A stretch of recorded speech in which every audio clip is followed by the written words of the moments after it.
One of our favorite sponsors is back with us, Sunset Lake CBD. Yeah. If you're looking for CBD that actually does what CBD is supposed to do, look no further than our friends over at Sunset Lake. Let me break it down. Break it down, Mel. They're sustainably farmed, meaning they avoid pesticides and use sustainable farming practices to preserve the land for future generations. 1. 2, farm to table. They ship the CBD products straight from their door in Vermont directly to your door wherever you're at. Now that's cool. And third party tested. They test everything with a third party to ensure quality, dosage, and safety. You got to go over and check out sunsetlakecbd.com. They have so many products. Break it down for them, Apple. Well, they've got some new stuff going on. Like they always had pre-rolls, but now they got really cool packaging for it. And you can get CBD pre-roll flights of all their flavors. You can get the heavy hitter flight that also throws in some of their Keef blunts. They have a new CBD recovery body lotion. I'm excited about that. Mm-hmm. And what was the other? The other one with arnica. The extra strength muscle rub, 3,000 milligram with 5% lidocaine. So look, Oh, yeah, if you're lidocaine. sore, this is the stuff you want to rub on your body to make those aches and pains go away. They even have CBD infused coffee, so you can have coffee without the little jitter that you get from caffeine, and you have it in the morning and you start your day off right. Your body feels lubricated. You're going to sleep good. Yeah, and also they have, if you kind of forget to reorder, they've got subscriptions. And they're giving the No Simple Road family 20% off. 20% off. Put with in the promo code NSR20 when you're checking out at sunsetlakecbd.com. You're going to get 20% off your entire order. NSR20. And don't forget those cute little gummy bears. That's right. sunsetlakecbd.com, one of our favorite sponsors, is back.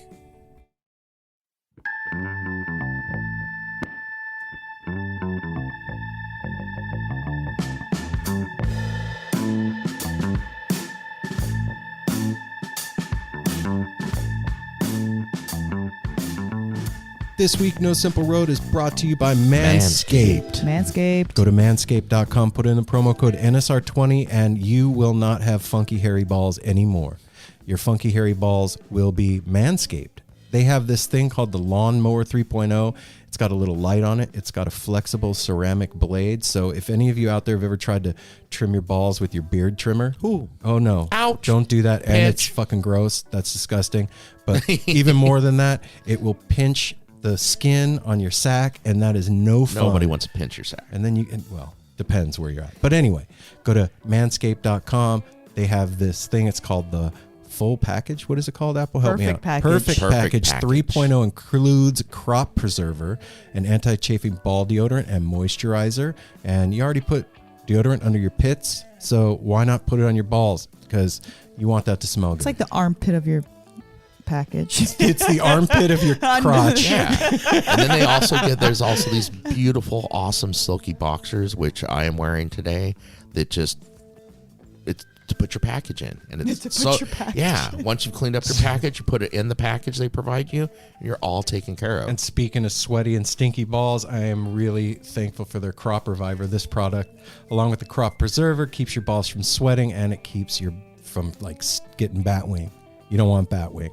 So go to manscaped.com, put in the promo code NSR20, and you are going to get hooked up with 20% off your order and free shipping. And you're supporting the No Simple Road family of sponsors, and you're keeping your balls looking on point. You don't want not on point balls, so go hook yourself up. Manscaped.com, NSR20. It's nice to have the things you want at home. Yes, it is. Yeah. To not have to leave to go get it. And one of those things is coffee. And No Simple Road and Grady's Cold Brew, we got you covered. That's right. Go to Grady'sColdBrew.com and hook yourself up with one of their kits. It's a Ziploc pouch that comes with 12 bean bags inside of it. And you take 4 of the bean bags and you put them in there, and you put 8 cups of cold water in there. You put that in your fridge overnight, and in the morning, you have magical, mystical elixir of cold brew for you that will wake you up and make you feel awesome. You guys, it's this magical mix of chicory and spices and coffee, and it is probably my new favorite thing ever. What do you think? Definitely mine. I'm a cold brew fanatic. I've always drank my coffee cold, and this is a delight. The chicory taste in it, the spices, it's not overwhelming. It's just right. adds a little sweetness to it. And you got 36 cups in a bag. That's going to last you a while. That lasts a while. Yeah, man. And it doesn't go bad. It's pretty dope. It's amazing. A buck a cup as opposed to $5 when you go out and buy cold brew somewhere. So my favorite thing is that you don't have to add sweetener or too much sweetener. I'm trying to cut back on sugar as much as I can, trying to nip it in the bud, and adding just milk to your coffee and still having that little bit of sweetness goes such a long way. It does go a long way. So go to Grady'sColdBrew.com, put in the promo code NSR, and you are going to get 20% off. I think it comes out to like around 35 or 25 bucks for the whole package. Yeah. And that's 36 cups of coffee for 25 bucks.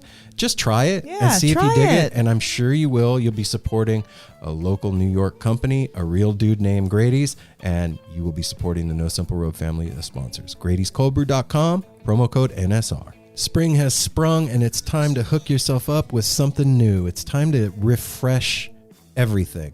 Spring. Everything? Yeah, everything. Okay. Including Like what? your wardrobe. Okay. Well, where would I go to get something You- for my wardrobe? You would go to shoptourbus.com online. Shop tour bus. That's Shop right. tour bus. You would order yourself a new t-shirt, a new tank top, a hoodie. It just depends on what you're feeling. And it will have a one-of-a-kind, like Grateful Dead inspired design on it. Like right now, they're shipping out those people that pre-ordered the trucking. Those are all trucking is on the road now. They are Heck yeah. trucking down to Buffalo and Dallas and New York and Main Street, all the places that trucking It's trucks. the same street It's- that you live on It is when you the order it. Typical city. That's what they say. You know, and it's not just coming just by itself in a bag. It's not your typical daydream. No, it is not your typical daydream. It is coming in a box that has a hand-designed, one-of-a-kind Grateful Dead lyric on the inside. It also has other goodies and whatnots that I'm not going to spoil the surprise. You have to order it. It's and find fun. Get one and it's fun for reals. Out. It is super fun. And they're giving it to you with free shipping. So put in the promo code No Simple Road when you check out. And they're going That's to No hook Simple you up Road. with free shipping all the way to your house from them for free. Check that out. That's pretty cool. It's very generous of them. ShopTourBus.com online. Go look at what they're doing on Instagram at ShopTourBus and take care of your wardrobe, man. Yeah.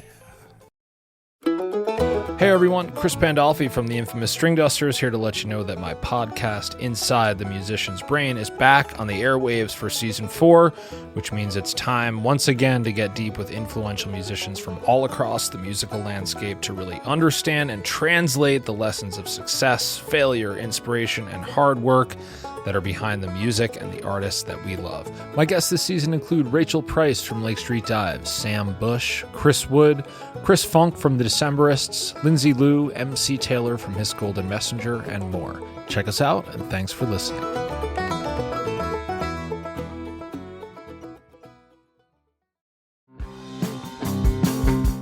We're so excited to tell you a bit about today's sponsor, Music Masters Collective. They are a nonprofit organization that produces unique music events, providing opportunities for fans and artists to meet and collaborate in an inspired and creative atmosphere. Music Masters Collective events give you the opportunity to learn from world-class musicians like Oteil Burbridge, Steve Earle, Richard Thompson, former members of the band, the Milk Carton Kids, Nikki Glaspie, the Fab Four, and Sean Colvin, and so many more. At an event like the Milk Carton Kids Sad Song Summer Camp happening this July, you can expect immersive classes, evenings of entertainment, excellent food, and a space for a lucky group of folks to learn, co-write, workshop, and perform with like-minded peers, all with the guidance of Kenneth Pattengale, Joey Ryan, and some of their favorite songwriters. This all-inclusive week in the Catskill Mountains of upstate New York is guaranteed to be magical. Scholarships are available and spots are extremely limited, so visit www.sadsongsummercamp.com/simple to learn more. That's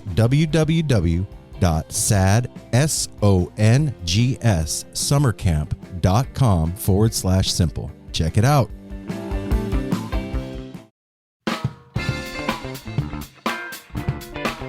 No simple road. No simple road. No simple road. No simple road.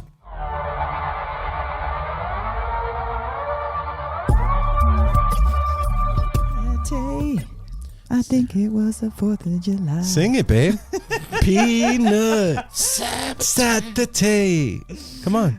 That's Sing it. Hey now, Yeah, No Simple maybe. Road family. What's happening, everybody? This is Mel's Music Corner. That's right. We're back with Mel's Music Corner. Today, she's bringing you her original Saturday in the Park. It was written back in 2003 when we were in Guam on the beach.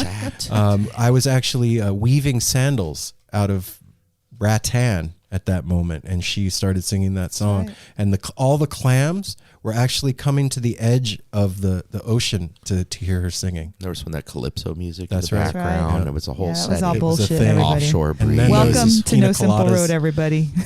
Whatever like Aaron pina just said, coladas? that's a little Oh. fantasy. I have not been to Guam, although I would love to visit Guam. And I would absolutely love to learn, what, 2-piece? Apple just gave me the 3 sign. Yeah. Oh, Trey. 3. That means tray. Trey, man. Right on. dang. Far out, Apple. Yeah, that's what we got going on for you this week. Is Mel's fucking music corner and Saturday, Apple rubbing his beard, Darwin picking his nails. Yeah, he was just biting away at that nail. Mm-hmm. How's everybody doing this week? Good. Yeah, Yeah. that was easy. All right, so we're gonna get to the interview now, and no. Thank you. Patreon. Business. Look us up. Anyway, yeah, man. Ladies, gentlemen, and everyone, this week, our fantastic, wonderful, lovely guest is, did we say this already? Nope. No. Beadworks by Jenny. It's Jenny and Her man, her partner in life, Partner Brady. in crime. Yeah. Brady. you know This was a super fun hangout. This was super super cool. And If we could always have No Simple Road like this, you know how like people have like inside the actor studio, right? Like they have like a whole set around it. If my ideal No Simple Road would be like, we would have this fantastic huge home. People would spend the night, hang out, have a great dinner, do some really cool, fun stuff, and then have a seat and literally sit and talk. And that's what you guys would hear as the No Simple Road episode. And that's what we did with Jenny. yeah, I was gonna say, isn't that exactly what this is? Yeah, that's we what had I'm a- saying. I we had like a chance to hang. this and would get be to my know each ideal, other. is what I've said. I don't think you guys were listening or paying attention. I was paying attention. That's what I said. It's Okay. like I was the totally listening. perfect. I There should be a part 2, and there will be. yeah. This is one of those conversations that is still continuing to this day. Yes, it is. Jenny and Brady are really They're our family. special members of our family that we met. Well, Apple met them first Mm-hmm. at where were we? Revolution it was- or no, not Was Revolution. it at Pigeons or We Circles just Around went, the Sun? it's in the interview. They knew. Yeah, it was one of Goose? those. No, it was Oh. Circles Around the Sun, I think. And It's like it was everyone. a concert that we were at. Okay. And And I went out on the patio to the smoking area to have a smoke and grab a beer. And I ended up standing next to Brady and Jenny. And I heard Jenny talking, and I'd followed her for a while on Instagram. And then I looked and recognized her, and I like wanted to say something. I waited. They were with a group of people. You don't want to be that person by yourself. I was like, "Hey man, what's up?" So I waited till it was like, Think about how we're always together. You gotta be. You gotta well, be. yeah, you bold. never know, and that's what I Yeah. do. I waited till like conversation lulled, Yeah. so I wasn't interrupting. I was like, "Are you Are Jenny you?" from my?" And she's like, "Yeah." And then I told her who we were, and they hadn't heard of us yet, and it was like, "Oh my gosh, that sounds awesome." And I think I even said it when it was like, "Oh, you're somebody we should, you're the type of person we would have on our show." And she's like, "Well, I'll give it a listen." And we hung out, had a nice time, Yeah. and then went back to the show in our own ways. And then she reached out. I told you guys about her. You started following her, and then she reached out on Instagram. it was funny too when they It were was a trifecta. when they were getting ready to come up here. She messaged me on Instagram, and she was like, "Yeah, we're coming up to Portland, and we'd like to meet. Like, it'd be cool to hang out." And she was like, "Is there any hotels near your house?" And I was like, to myself, I'm like, "Come on, you're not fucking staying in a hotel. You're gonna stay here with us." And We are a hotel. yeah, this is the No Simple Road Inn, and So they came up, and this interview is the part of that evening. Mm-hmm. And they've been up twice? No, one other time since this. Yeah. Yeah, and then they're coming again soon to hang out. It's become like a once a month Once thing. a quarter. Yeah. I don't remember what I said in the interview or not, but since the interview, Jenny and I have cultivated an even closer relationship through social freaking media. I mean, look at me. Well, what's the first word in that? Social. Mm-hmm. And she is such a cheerleader of the show and of us as individuals. I have such a love and respect for Brady because he fits right in with you and Apple. We have really great friends here. But, you know, everybody has their own formula and their own kind of like... it's like different kinds of stew. Exactly. You know, are you making coffee? Or are you having ice cream? Or are you going to have some, you know, pasta? And Brady fits in with you and Apple so comfortably that it just makes me love him so much for you guys to have that kind of a person.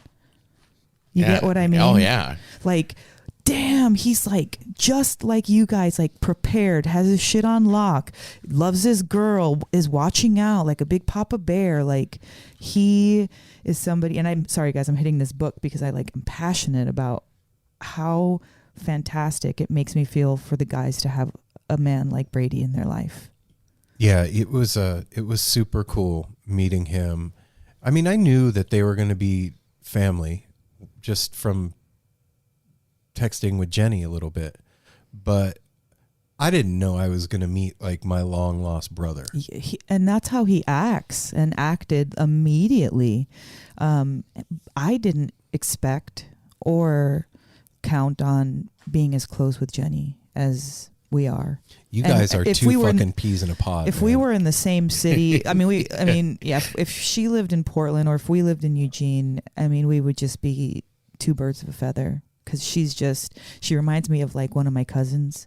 She reminds me of the good part of my family that I should have had, you know? Well, you do. The cousins that like you, the ones that cheer you on, the ones that you love back, the ones that like wear cool clothes and has done cool stuff and like, ooh, what do you know, where are you go off to now? And, you know, her and I have a bond because of our daughters and having them young. And, you know, it's always great to have somebody close to you that really gets your life and understands it. And her relationship with her daughter is just like with me and Sid. And it's just beautiful.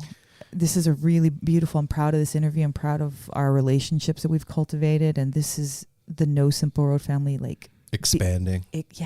Coming alive. And, you know, forget 4D. You know, we've talked a lot on the show over the past year about the struggle of COVID and being locked down and not going to shows and all the negative aspects of what's going on personally and as a family. But this is definitely one of the immense positives that's come out of everything that's happened, is meeting people like this that, like, I feel like our posse has grown. Yes. And it's strong. Yeah. And I think I talked about this last week in the intro, but like Brady calling me out of the blue just to say, hey, when he's out of town with his family. Yeah, out of town, having a great time. Yeah. Like that, that meant the world to me, because Cody is like that too. Cody is. I'm very fidgety. You got ants in your pants over there? What's up? Oh yeah, say it. You guys, I just smoked one hit. She has not stopped moving. So much, like I feel like I need to do 50 jumping jacks. And so if you guys, guava fig it's euphoric and uplifting. Yeah. So if you guys hear like banging or rustling papers, it's Mel's it's me. Ants in her fucking pants. I'm sorry. She's doing the boogie dance. Aaron's looking at me like, what the fuck? And I'm just like, I know, but I can't stop. Anyway. Sorry. Cody is like that too, man. He is. He is like the king of in touch. Cody is. he drops shit every week on me throughout the week, just the middle of the day. Like, was thinking of you, Manzana. I love you, brother. If there was a dictionary, Cody's face would be next to friendship. Yeah. And I needed friends like that. Yeah, you did. And I didn't know that I needed them. And it's so good to see your partner have great friends. yeah, it's dope. It really, really and is. you always had like a gaggle of women around you. Like you had Sarah and Crystal and all your friends in Vegas, and I didn't have that. It wasn't like that for me. He's No, always, you're a he's always solo. just had me. It was I'm Apple. a Well, and rebel, I buddy. came and went. Yeah, and I came and went sometimes. I was Yeah. moved away for a while. Well, and you periods. didn't like to leave the house too much, and like, you know, even when you were there. And, Yeah, and so having that now is really awesome for me. And like, I don't know, it just these people are super special to us, and I hope that you guys out there feel the love, because Yeah. it's all real. It's a Let me just tell thing. you, don't even second guess it. If you're feeling like all emotional and excited and happy and loving, it's because we poured it out. The room was thick with laughter and love and excitement. Like, if I could have stayed up later and been, sometimes I can't do that. I can't stay up all night. Yeah, you and I I- are definitely fucking party poopers. We're grandma and we grandpa have become for sure. grandma and yeah. grandpa. You have for sure. embraced grandma and grandpa in its entirety. We all hung out. 4:30. Where's supper? It's almost bedtime. About a month ago, and Jenny and Brady were here, and they were ready to pull an all-nighter with us, and we were like, "Yeah, all-nighter, woo!" And then it was like 1:30. Well, And we were like, "Oh." And Aaron is the worst, because if he stayed up, I would stay up. But once he starts to go upstairs, I'm like, and your he battery's kinda- like depleted. Like there went half my battery. Shit. Yep, that's Well, it. I And I'm gotta like, say, one thing I okay. love, because Aaron and Melanie don't, and I don't blame them. They don't do it as well as others. One thing I love about Jen and Brady is that they're fun drinking buddies. Those two like to drink and have fun and know how they know how to come handle. correct, too. They know how to handle themselves. Yes, they're like they do. they're like Yes, us. They're they do. older. They're experienced. They know how to do it and have fun and not get belligerent and fuck shit up. Yeah. Just Yeah. Ain't enjoyable. nobody getting naked and They fucking bring their own pissing on a vibe. pillow You here. know, they bring their No. own vibe, their own food. Unless that was the their own- theme of the evening. And then, but I just remember that night was, that was the first, when it was snowing. No, that was the second time we hung out. Was that the second Yeah. time? Yeah. Oh, that's right. It was. Okay. And it was snowing. And we were out and we had the garage open because we couldn't hang on the patio. We had to pull everything off the patio. Yeah. So we were hanging out, had a little party pad in the garage with the garage door open so we could see the snow and wander out if we wanted to. You guys, I'm going to tell you a story. This is super funny. So it's the biggest storm of the year in Portland this day. And this specific day. Yeah, at this specific time, right. too. And Jen and Brady are supposed to come to the house. They're freaking troopers, And man. they've already left and they're on the way. And it's like for real snow. Shit was getting shut down. Yeah, they like- were like, do not go out. Power outages, like it's snowing. Some people were out of power for 7 days or more. And I'm like, damn, I wonder if they're going to make it. Like, this is nuts. Oh my God, this is the best story. And we live on a hill, and it's not just like a little hill. It's like when it long- snows and ice is here, you can't drive on our hill because you will slide down the hill if you move your car. And so I'm like, fuck, if they make it, they're not going to make it to the house. Like, it's impossible. And lo and behold, here comes Brady Backwards. in reverse up the fucking hill, and like magic pulls in right next to our trash can, like almost hits the trash can in reverse but doesn't, and hits the parking spot perfect. And I was like, holy shit. And they come correct too. They came with blankets and food and drink, and I mean they brought. Well, no, that was the other. That was both That was the times. last time they brought quiches Every for the next time they day. came, they bring And themselves, their energy. Well, I fun remember stuff. asking him too, but it was like, dude, you're nuts, dude. He's like, well, where is it? They grew up in Michigan. Michigan. Well, they lived in Or Michigan. lived in Michigan. He's like, bro, I lived in Michigan. This ain't shit. They said that they tried to make a run at the hill at the bottom and couldn't make it. Yeah. And Jenny was like, well, I've seen cars do it in reverse. You should try it in reverse, Brady. He was like, all right. Fucking threw that fucker in reverse and up the hill. There they are. So that's the kind of, nothing's stopping these two from getting to the party. And we're talking about them as a couple. When we just separate Jen for a moment, she has the most amazing talent for these gorgeous. I was a fanboy. One of a kind. Yeah. Inspiring, blood, sweat, and tears pieces. Like, if you guys don't know, she's at Beadwork by Jenny, excuse me, on Instagram, and just go on there and look at the litany of pieces that she's created cuffs for and necklaces, hat bands, guitar straps, like murals, little pouches, medicine She's created pouch. straps for almost all of our favorite musicians that I can think of. Yeah, many for Oteil. Yeah, I mean, and these aren't just like, oh, it's a guitar strap, that's cool. It's like a totem piece. Like, there is mojo working on these straps, and they are like these amazing handmade pieces of art. So I'm sure a lot of you don't know who I'm talking about. Go check this out. Go follow her, because it's worth, like, also if you're into watching somebody that's passionate about their work and like you like watching artists in their process and their craft, she puts up like process stuff too, like stuff that's unfinished or things that she's working on. So you get to see these like amazing totems come to life, and then you get to see them laid on the instrument or with the person that they were made for in the end. And it's something special, man. It's really cool. I would say right now, if you don't know who we're talking about, while you're listening, you don't have to stop listening. Just look her up on Instagram so you understand what she does and what we're going to get into here with her. And she explains some of the process and she's a some of the beautiful stories. person to boot. Like, aesthetically, she's gorgeous. Her energy is so happy and vibrant, and she's I'm trying to say this properly, like a cheerleader for women. And any kind of woman out there that is like that, that's my kind of girl. Mm-hmm.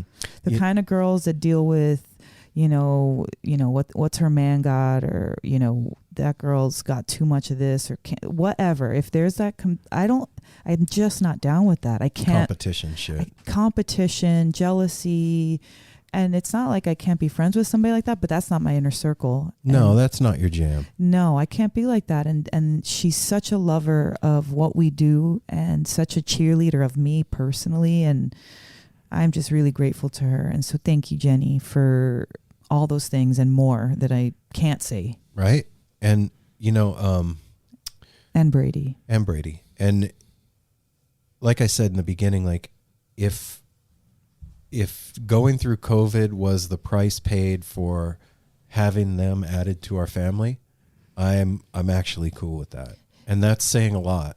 I mean, I'm sure everybody has kind of through COVID, like, found either, who they really spend more time with, or, had to consolidate their time.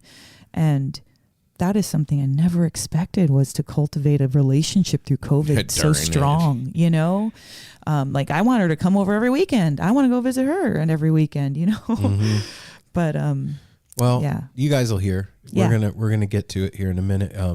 But before that, we have a couple of things. So, we do the normal No Simple Road thing. And then when we're done, we're going to bring you into Daniel from TAM Integration is doing the TAM Integration Psychedelic Integration Family Jam. And we are 4 days part of this thing that's happening. It's an online event, and there are going to be classes from everyone from us to shaman to therapists to, you name it, runs the gamut of psychedelics and integration and being there for each other. And so you're going to hear so many different ideas and so many different thoughts, and from PhDs to us. Yeah, that's what I'm saying. Like, you can't get any more diverse than that. So Daniel, thank you for including us in this. I'm super excited to be a part of it. We speak on Friday. Friday at happens 5:15 Pacific time. Yeah, and that is a free event. And then the from Friday, that's Friday the 16th of April. So we talk about it in here. So you guys, I won't double talk, but thanks for having us on. And I'm listen excited to do that. Daniel's really great synopsis of what the summit is about. Oh, and also if you want 10% off of this thing, you can just go to nosimpleroad.com, and there's a big banner on No Simple Road at the top, and you just click on that banner and what about free tickets? we're going to give away a couple of tickets On on Instagram? Instagram. Yeah. Okay. Yeah, we're going to give away a couple of passes to this thing on Instagram. So, yeah, you can go to is it psychedelicintegration.family? Yes, .family. psychedelicintegration.family/NSR. And you will get 10% off, and you will come hang out with us. Our little talk is called "Whatever You Do, Take Care of Your Shoes," and it's you have to go there and find out what we're going to talk about. I'm not going to. It's more than just shoes. Mm-hmm. There will be shoes involved. There is more things. But before we get to Daniel, how was your week, Apple? Right on. How about you? Sorry, Mel? I had to. Yeah, that about sums it up. Oh. Wow, I'm trying to think. I forget. I'm trying to think back of the week that they've started going fast again. I know that. It was a pretty good week. It's a hell of a story, man. I know, man. I don't know. I mean, like, it was a good week. It was basically building up to this weekend was another just great weekend. It was kind of building up to that. Work was great. Big thing happening with my work this week. It started getting a little more tense, leading up to the great Stoner Holiday 420. What's your favorite? It's I get it. People have so much fun or anything, but when you're like inventory manager, it means starting planning right now of getting stuff ordered, things together, making sure we have the right deals, enough product. So for next 3 weeks of my life, it's kind of crazier than usual. But I'm ready for it. What else you do? It's quarantine, everything. I'm just glad to be going out and about every day. And I had a good week. Everybody's heard my complaining about follow-up doctor's appointment in a week and a half or so. I'm doing well. Cool, man. My cyst thing's all Desisted? Yeah, doing good. Heck yeah. I did pull my ribs at work Friday by simply moving. Poor Apple. He goes, can I just have a week without doctor's appointments or hurting myself? Or hurting. I guess not. I mean, shit. You're alive. Why don't you just get it all out in that week, and then you'll be straight for the rest of the time? Yeah, that's what I wish I could do. But I mean, that's you're feeling better today. You just got to be careful. Yeah. In general, and especially as you get older. Yeah, that's true. And Apple. I just moved 6 inches with holding 10 pounds in my hand, and it was like, oh, my ribs, dude. I literally threw my back out putting cream cheese on a bagel. Yeah. I remember that. I was like, what did you do? And you're like, breathe. Oh, dude, I was in tears. It hurt so bad. It was awful, man. I remember asking, you're like, oh, I had the nerve to put spread on my bagel, dude. Yep. So now I'm screwed. It's not happening. So yeah, my week was kind of boring. This was a great weekend though. We had another great interview yesterday. We had 2 more amazing ones this weekend. We got a lot of stuff coming up. So how about who's next? I'll go. Mel, how was your week? My week was good. I saw my sister on my days off, and that was really cool to spend time with my sister, because now that she has a baby, she's always got a baby, and now that my mom lives with her, she's always got my mom. So she came got over. 2 babies. Yeah, she came over by herself, and she's pregnant. She had 3 babies. I forgot she was pregnant too. See, so and she came over. How far along? She's due in August. Holy crap! Yeah, so that was really sweet. We got to play a little spa day, and I hooked just her up. Just you and sister time. Yeah, and just talked, and so that was awesome, and it set off my week right. And then on Friday, we went and spent time with the Abel family, and it was just like having so much fun with your friends. Mm-hmm. We went to the park and we played cornhole. Made pizza. Yeah, we made personal pizzas. I mean, it was the best. And hanging out with Simon and Darla, and it made me, and Willie, their Their cat. cat. Mel fell in love with the cat. I did fall in love with the cat. Those lips. it almost looked like they had lip injections. Like it, that's fun. That's something you usually don't hear about a cat. The lips on that cat.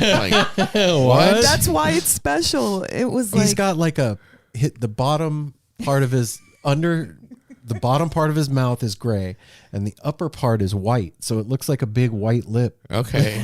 but then you know how like the cats have those little rounded sides underneath the nose? That was white too. So it Kinda looked like puffy. a top lip and a bottom lip that was white on a gray cat. Yes. Oh my God, that's funny. And he has his own Facebook, Willie. Oh, really? Yes, he has his own neighborhood Facebook page.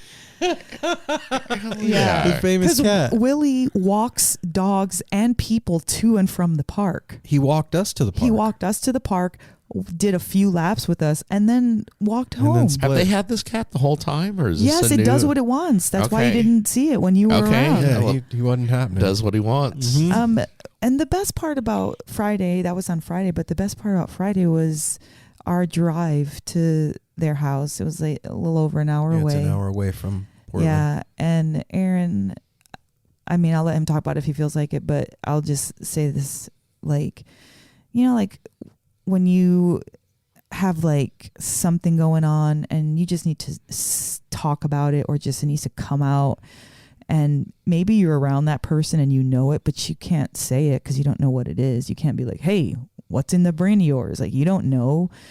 It was just so cool to have that feeling, and then Aaron to just kind of like confirm that and just like spill it out. I just have been waiting for it, and he'd been holding in how he felt for a while and didn't want to like quote unquote burden me, or he was tired of hearing his own voice or whatever.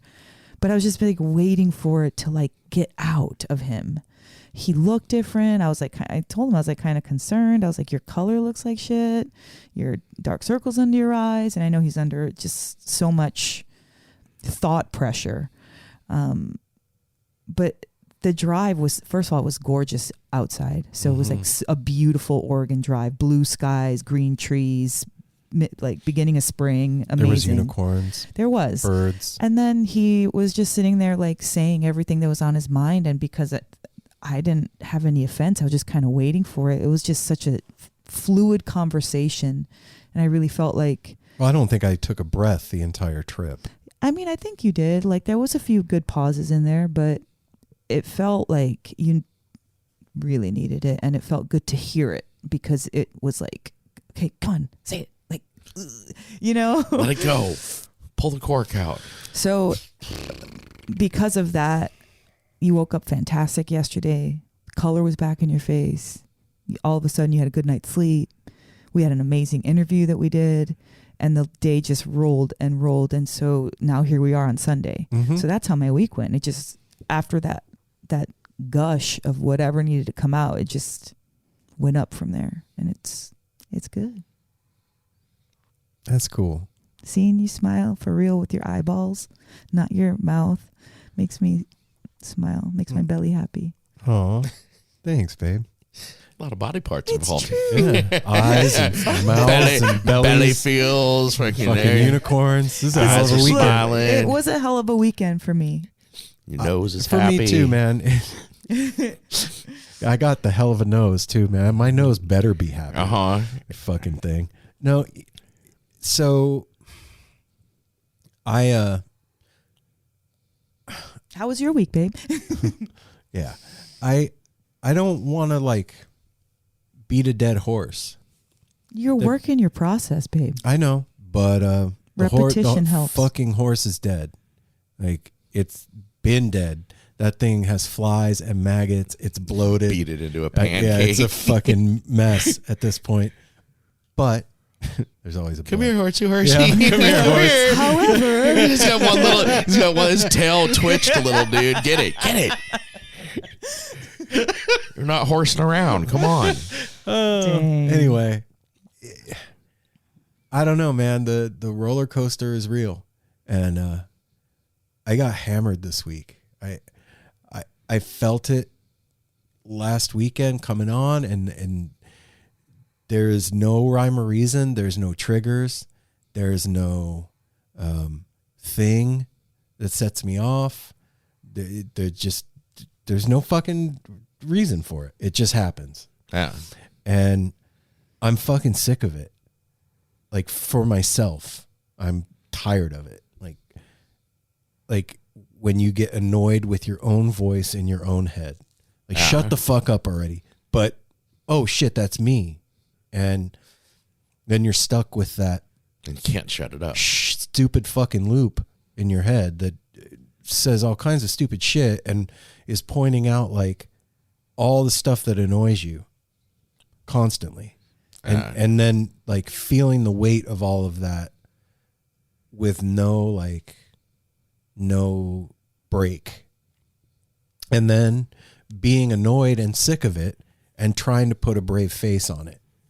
And being like, oh, I'm cool. Everything's fine. It's cool, whatever. And I'm like, ew, no, you're And I not. was like, Well, that makes it tough to be being around each other, living in the house. We see that in each other. And it's like, that's what I was talking about, Apple. You feel like it's you sometimes. Yep. Like there's a couple times I was like, oh God, Aaron's pissed at me and I don't know what I fucking did type thing. and I'm sure I love you, Apple. Well, because it does get into so even if I didn't do that. anything, it could have been saying like you put the fucking banana on the table over there. You know, just like dumb thing. Dude. Through this, that gets hard. Like one little thing can set you off on one another of the ones you love. Like, so fucking stupid wearing that hat. Yeah. Stupid hat. No, but so it just came to a head this week, man. Like I started getting worried about myself. Like I started to get worried about yourself too. I was like, wow, is this at the point where like somebody asks for help? Yeah. Do you know what I mean? Oh yeah, I know what you mean, physically and mentally. Yeah, like I've done that with like diverticulitis. Yeah, there have been several times through all this where it's like I may need to go to the hospital if I keep feeling worse. It's bad. And so like I've had to go to the hospital twice since I've been here. Mel called on Thursday while I was at work here, and all the way over there. Yeah, all the way across the room here, and she was like, "Hi," and she calls usually every day. Sometimes, but this was different. I could tell something was up, and I was like, "Hey, what's up?" She's like, "I'm just calling to check on you." She doesn't do that. Like she'll call to say hi. I called it because I want to hang out and just like bullshit with you during the day. This was different. She's like, "I'm calling to check on you," and I was like, "I'm good."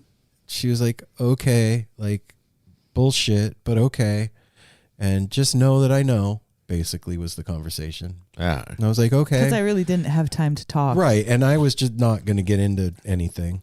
And then Jason and Audrey invited us over to their pad on Friday. And I was really looking forward to it, but not feeling being around. And I think, correct me, Thursday night, they were sans Apple Friday night because I didn't hear or know about it. I thought Thursday we told night. you when you said it Thursday night, and I was sitting, I was like, oh fuck, I didn't know. And I was like, no, I'm not going. Aaron just gave me that look, like fuck you. You were just like, what do you mean? And you're like, oh shit, maybe we didn't tell you. Yeah. And then you just like walked in the house, and maybe it wasn't intentional, but it wasn't. But you just like gave me a look because I was like, I can't go. I had no idea. I'm not getting off till 6:37 tomorrow night. Yeah. And you just like turn around, walked in, slammed the door. I was like, oh fucking great. I didn't even do anything. It wasn't you, man. Okay. It was me. Okay. That is so funny that you're saying this because I see it, but. What am I going to say about it? Like, that's your guys' relationship, so I'm not going to jump in that. Well, yeah, we all see things. Yeah. I see it coming with you guys. You see it coming with us. You know, that's fucking funny. It's super funny. That's super hilarious. Aaron's mad at us. I'm not mad. I was having a hard time, and so like, you know, I was looking forward to going over there, but not feeling being around anybody. And then it's an hour drive down there, so it's me and Mel in the car, and I'm like. There's no way to myself, this is me in my head. Hey, asshole, you know there's no way that you're driving to Malala and not telling Mel everything that's going on, right? And then, but I don't want to talk about it. And then, listen, dude, it's an hour drive. You're not just going to sit there in silence. And so... Yeah, that would be tense with you two. Mel beats it like she just said. Like Mel's sitting there going, "I know fucking." Well, you know how I know how you know I know how to occupy my time. So even if I was like coloring or I had the plant, was playing with the plant, the flowers, and you said you wanted to put on that podcast, and I was like, great, okay. I was willing to write it out, but I wasn't going to I shut the prompt podcast off about 15 minutes into the ride. When any of us are, that's a sign, right? When any of us are quiet.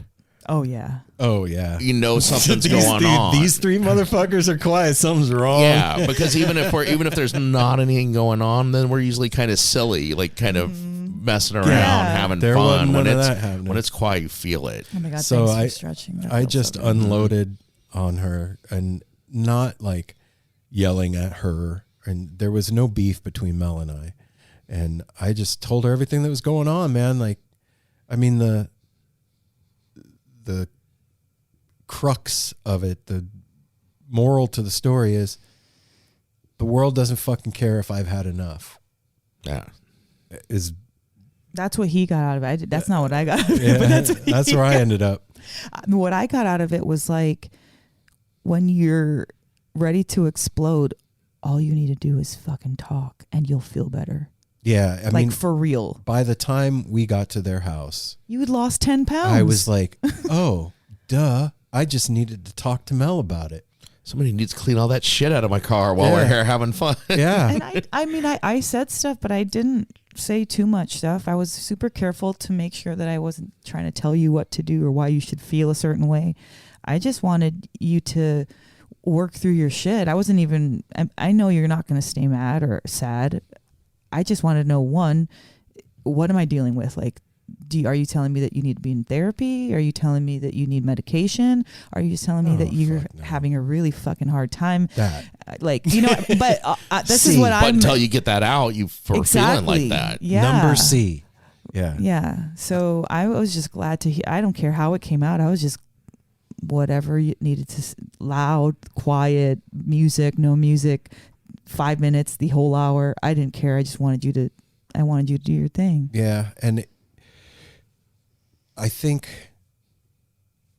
I don't know if everybody's like this or not, or if this is like a thing from how I grew up or whatever, but like,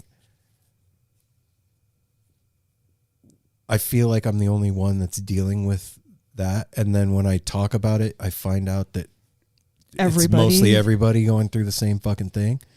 And our own journey always seems the toughest. Yeah. That's what we know. Right. And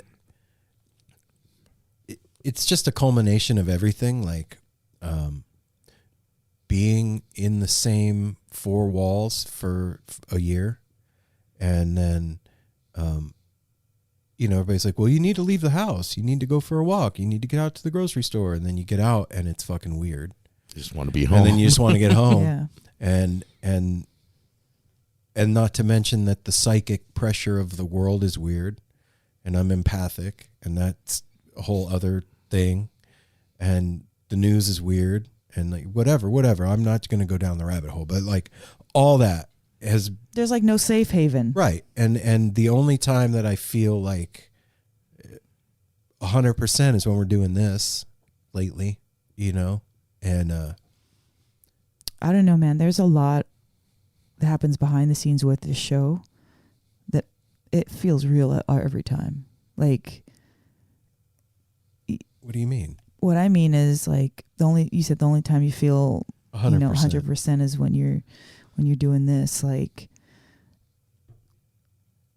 I don't know. Maybe you're high. Yeah. I was going to say something, but then when I was running it back, I was like, no. Well, I was going to say, I think that's what you mean. Not necessarily this sitting here in front of the microphone recording, but the show. Dealing with this, yeah. Yes.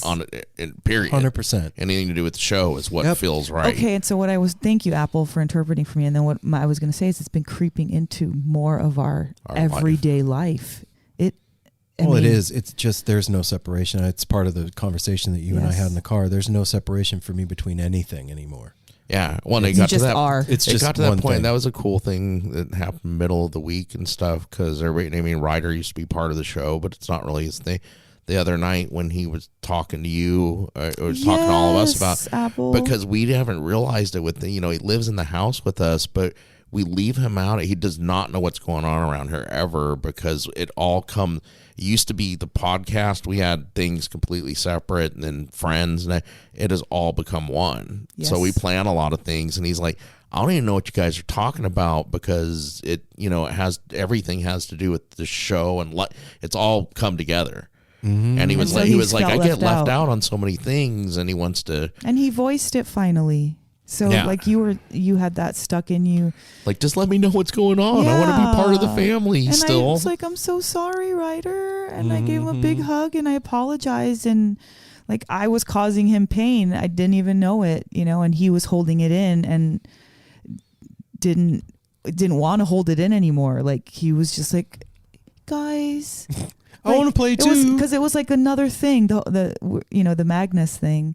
He just got his he didn't know about it, and he got so his feelings got so hurt, and like I was like, I'm so sorry, baby, come here. And I made him give me a good hug, and that's cool, man. So there was a lot of release this week. Yeah, and that there is a full moon and like all that, but it ended up like.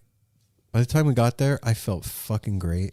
I had a blast with those guys. Their kids are amazing. Those two are just two of my favorite people. Mm-hmm. And your little cake. Yeah. Darla drew me a cake, and it says yum, and it's fucking awesome. And then the next day, like I woke up in the morning, I felt lighter. I felt like myself for the first time in a really long time. And like, whoa. It was a trip, like a fog was gone, or like somebody fucking cleaned the cat box and it didn't stink anymore. And I realized that it stunk. Like, wow. And it was really cute. You were standing by the door, and you're like, your eye went bing.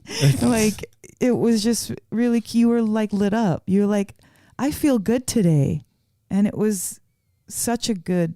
It was so good to see. So the moral of the story, because I don't want to drag this out for another 40 million years, fucking talk, guys and girls out there, everybody. Hey, if you're having a hard time and you don't have anybody to talk to, hit me up, because I'll talk. I think I proved it. I didn't shut up for an hour with Mel. And yeah, man, just get it out. And I promise you'll feel at least marginally better, and marginally better is better than none at all. Yeah. And maybe it'll help make it go away. You know what I mean? Fuck, man, because we're all dealing with shit, and that's it. And even voicing it, we talked about that recently. Even voicing it, let's just screaming into a pillow, vocalizing, yelling. Yeah, but there's something about communicating with another human being, man. No, I'm just saying that besides that, it's because some people don't have somebody to sound off to and stuff. Right. You can still, but like you said, hit up Aaron. Hit me up, man. I'll scream talk into to a pillow. Another way to get stuff out is through mantra. Sometimes that was one of my favorite things. When I first started Kundalini was using mantra. And sometimes you just need to exercise your voice, or the lion's breath. Look it up if you don't know what it is, but it's when you stick your tongue out. So you go, rawr. Yeah, you open your mouth really wide. But anyway, look that up. But yes, those kinds of things help to kind of get that throat chakra moving and using the energy. You don't even have to say what you were meaning to say. Just kind of the energy of your body comes out. So like, doesn't weigh you down. I remember back when I very, very first started No Simple Road. God, I have something in my eye. It's driving me crazy. Anyway, when we very first started No Simple Road, and I was listening to Duncan Trussell Family Hour all the time. And there was a period of time that Duncan was really depressed. Yes. And he was talking about it on the show every week. That's what got me listening to his show. And it was super fucking powerful to me.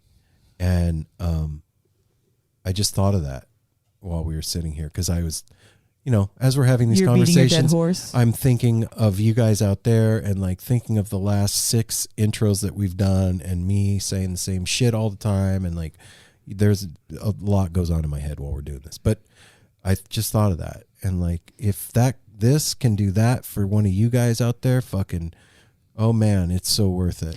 When I remember you calling me and was like, Mel, you need to listen to this Duncan Trussell episode. And I was like, okay. And I put it on, and I couldn't believe how candid he was, how funny he was. And I'm like, how could he be feeling like that, but talking about himself like that on the open? If you feel that harshly about yourself and then you're speaking it, that is really strong to me. And I just, ever since then, I respected him because he just seemed so close to his emotions, like so able to express them. And I always admire somebody who's able to express their emotional part of themselves. Yeah. But it really helped back then. And Did. I hope that, you know, me talking about my shit helps you guys in some way, man, because we are not in this alone. And it feels like that sometimes. Like, I know I feel like, God, nobody can understand this. This is all me. And then I find out, no, you're dumb, and that's not it. And you're tricking yourself. No, that's the stuff that we say to keep ourselves in that little in booby your funk. trap. So on the heels of that, I said booby. you did. You said booby. Booby trap. I like that word, Get it? booby. Giggity. You know, on the heels of that, I think it's a good segue into Daniel. Booby. No. No, but listen to this, guys. What? Daniel. Listen to what? No, not yet. You just said you were going to do it. It's just a I good am. segue. Well, you're just. So this is a good segue into I'm just Daniel. what? But we've been talking for like an hour and 40 minutes or some shit like that. Like, gotta walk them into the garden a little bit. Just rolling in there. We had done a whole thing about Daniel. Completely lost. Yeah. You have completely lost me. I fell out of the pickup truck. I'm rolling on the ground. Sorry, Apple. The show just left Aaron me. and I just had a thing. Hey, Apple, grab my hand, man. Jump back on. I have no idea where you. What Hey, you're guys. talking And Apple's about. back. This is a great segue into Daniel and TAM integration, because this is one of those places where we can talk and you can hear stuff that will help you deal with everything that's going on. And if you're having a hard time, this is a good place to come and just chill and breathe and listen to some people that have stories to tell and knowledge to share. So I'm going to let Daniel tell you about it. Here we go. Yeah. So tell us about the TAM integration jam. Like, I know a little bit because we're speaking at it, but like, give me the pitch, man. I want to hear from the horse's mouth. Well, there's a lot, as psychedelics creep into the mainstream, there is a dominant narrative being written that is, kind of strict and medical and therapeutic and, rigid, and has a lot of like venture capital money rushing into the space to create, medicalized psilocybin and everything that comes with that. And that's fine, I guess, but that's not my narrative. Yeah. And that's not the narrative of a lot of people that I know and a lot of people that I care about. People have other values or at least additional values. And so, where I come from is a place of community care. How do we show up for each other and support each other on our journeys together? And so when I was going to a lot of conferences, there would be a lot of science, and science is fine, but it's not really my bag. I don't want to look at graphs, about absorption rates, I mean, I do a little bit, but not a lot. And, then there's all these policy discussions, and that's really interesting. You guys are in Oregon where there's all this decrim, there's full decrim, and there's this legalization for therapy happening. And that's kind of cool. But I can only talk about that for so long too. Right. And that's only relevant to people sometimes. And then the venture capital folks who are rushing in and talking about how they're going to make a shit ton of money, I really don't care. Yeah. What I want to talk about is the stuff that's useful for folks. Right. You know, I want to talk about how are folks going to take care of themselves? How are folks going to add a little bit of ceremony to their lives? I want people to have some fun. You know, I want people to talk about, we've got people talking about aliens. We've got people talking about the role of music in integration. We have like live painters and, somatic body practices and breath work and altar building and all kinds of stuff like that. And so, what does a conference that's like really for people look like? And, that they're going to be able to put into practice immediately. And how do we keep a conference about psychedelics like a little bit psychedelic? Dude. Dun, dun, dun. That is, you just said a whole bunch. So, well, that's been. I have a tendency. You do, but that's been the whole topic of our day. Yeah. Today, and I listened to a podcast last night, and this guy is from left field that was being interviewed, and it's fine, whatever. But like, it made me start thinking about myself and like my attitude towards cannabis when legalization happened. So for me,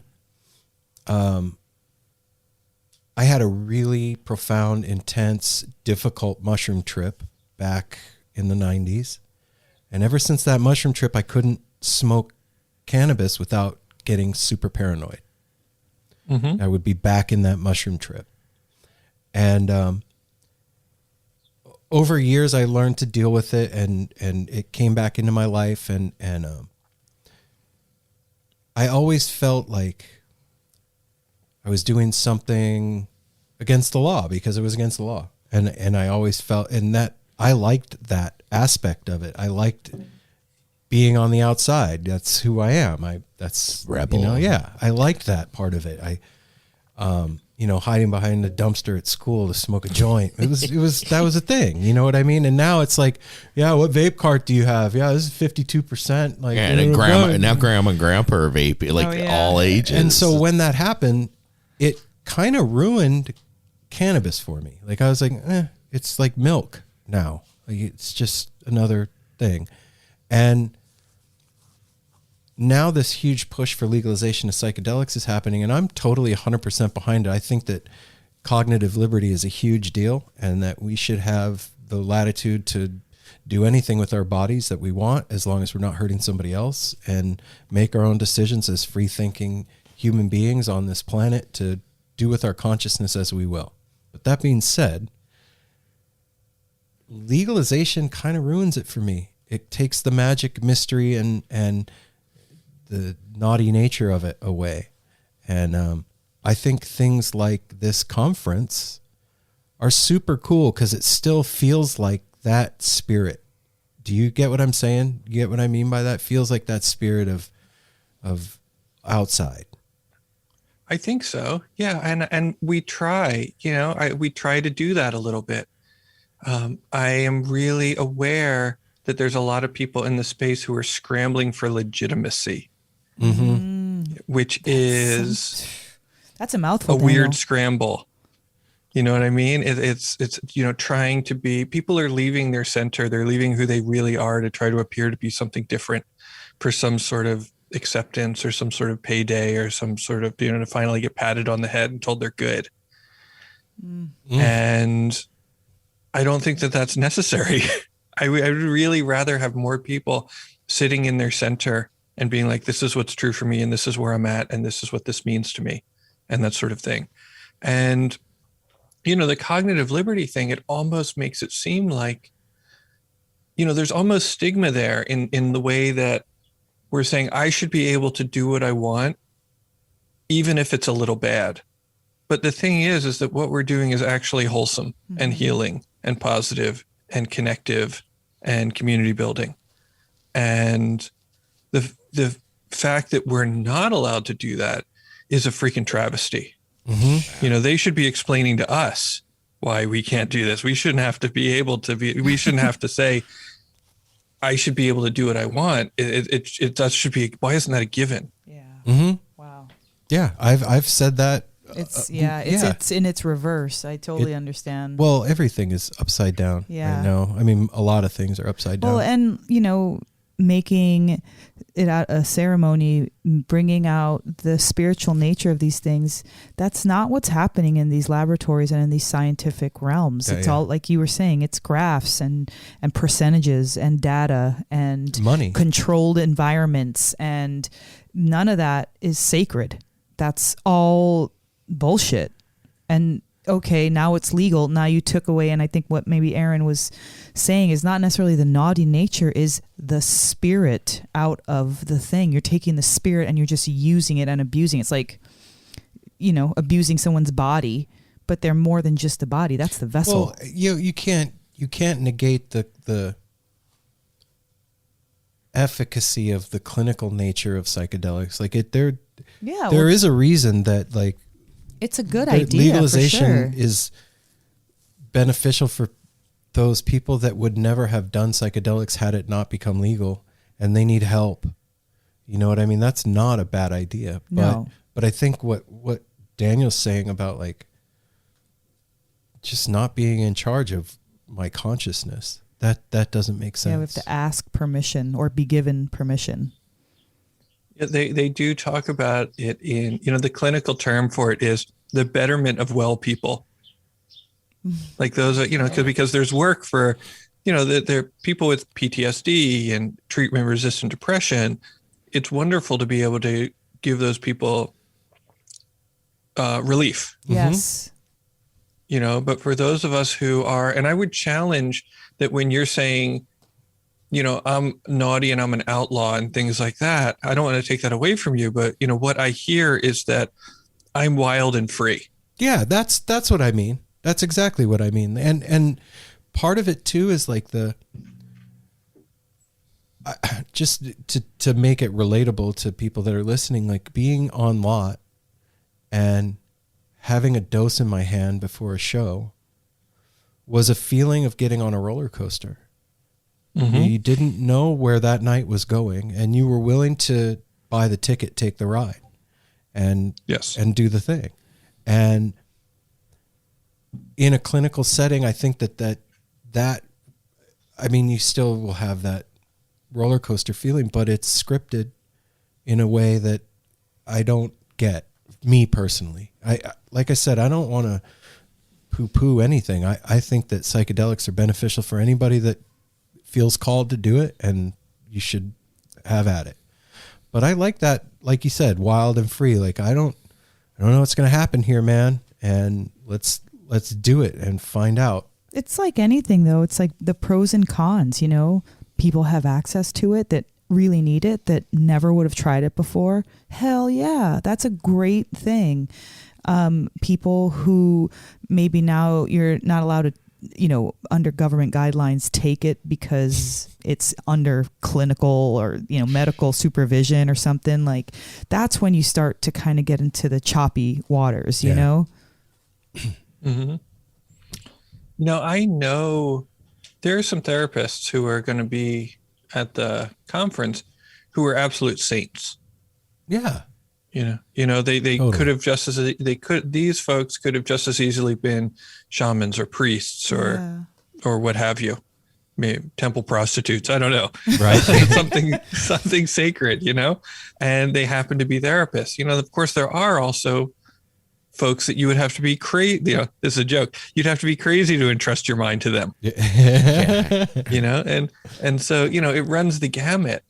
But it's really nice to, like, how do you create a forum where, like, all of those voices can be heard and people get to hear a lot of different angles and a lot of different stories and start to have a wider variety of information and perspectives, and they can make those decisions for themselves about what's right for them. So is this almost like, maybe talking about the clinical stuff, almost like a natural progression of where it can go based on where we're at in humanity, like we're in 2021.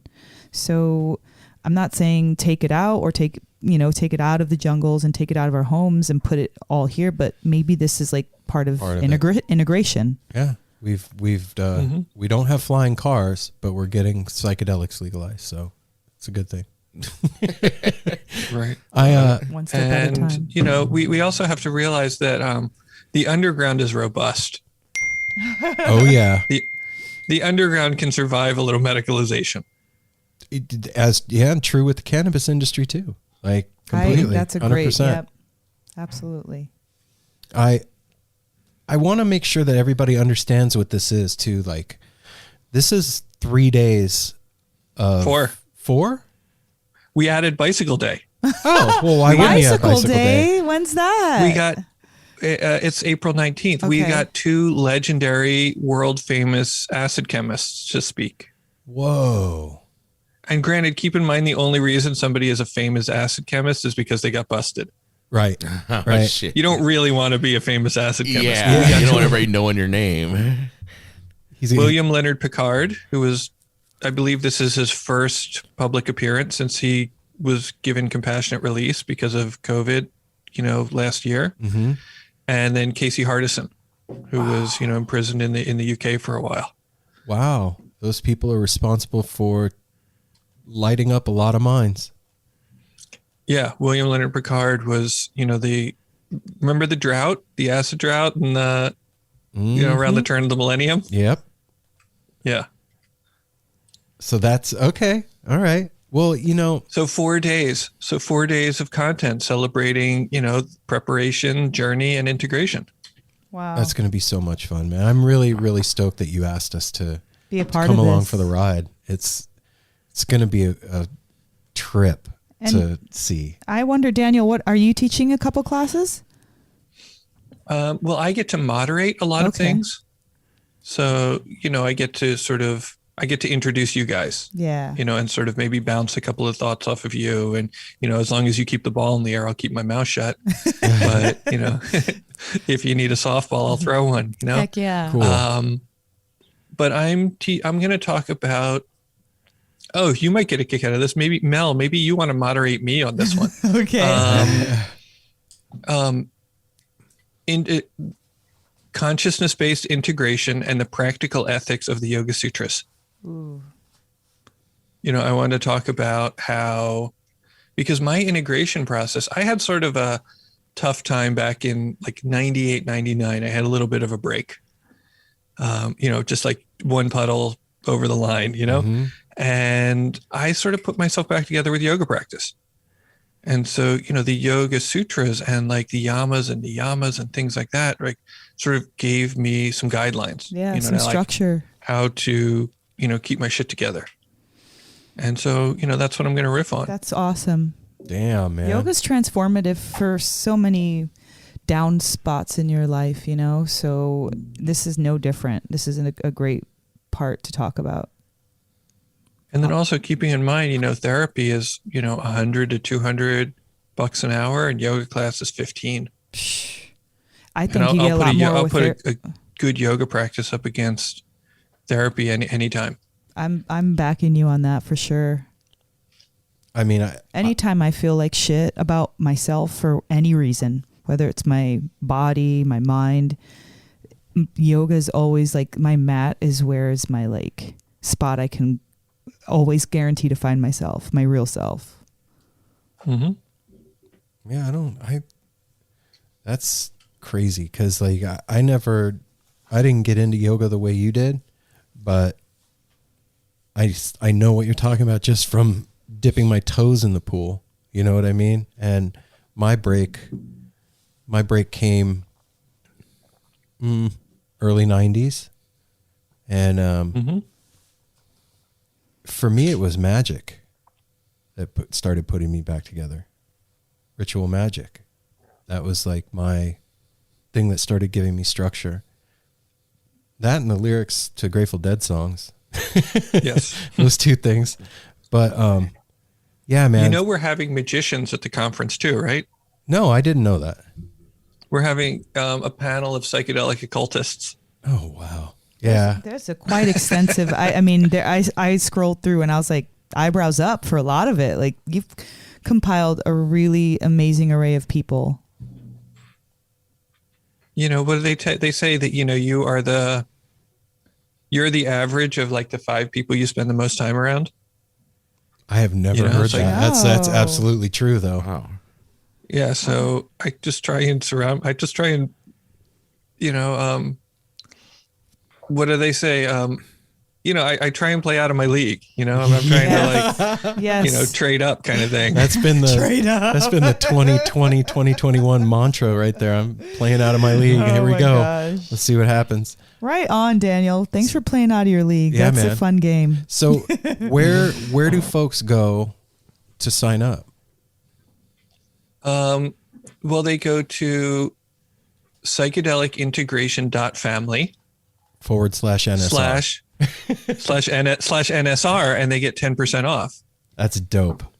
Hell yeah. I was Psychedelic. really happy to see that psychedelicintegration.family wasn't taken. Yeah, I didn't even know .family was a domain thing that you could do. You should grab NoSimpleRoad.family. I absolutely am going to do that when we get off this call today. It's like, why wouldn't we have that? Wait, one more time, /NSR. That's it? Yeah, Okay. psychedelic integration. No, I got that part. .family /NSR.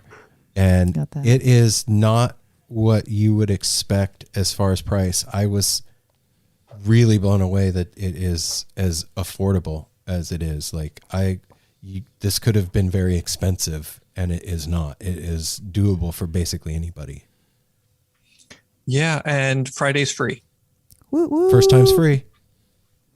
That's right. First time's free. And you guys are speaking on Friday. Yes, we Yeah, are. Friday evening at 5:15 Pacific time. Oh, see, that was a mistake. We should have put you behind the paywall. I like being free. Hey, Wild it's and fine. free, man. It's all good. Wild and free.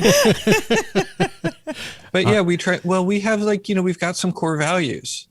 Sort of like we were talking about the values in texts like the Yoga Sutras. It's like accessibility is one of the values of TAM integration. It is really easy. I mean, you see that things can be expensive and there can be barriers to entry. And I don't want it to be that way all the time. I mean, we have offerings that are expensive. If somebody wants one-on-one integration coaching, it's not cheap. But if somebody wants to come to Integration Circle on Wednesday nights at 6 p.m. Pacific, that's free. There's a online donation basket, but nobody cares. We'd rather just have people there supporting each other. That's the cool thing is Integration Circle is not even about me or Dr. Eric. I've got Eric, my partner, who helps me facilitate the circles. It's not, we can only offer as much as we can offer. But if there's 20 heads in there all showing up for each other and paying rapt attention to what everybody else says and just loves everybody who shares all the whole time for 2 hours, that's greater than the sum of its parts. Yeah.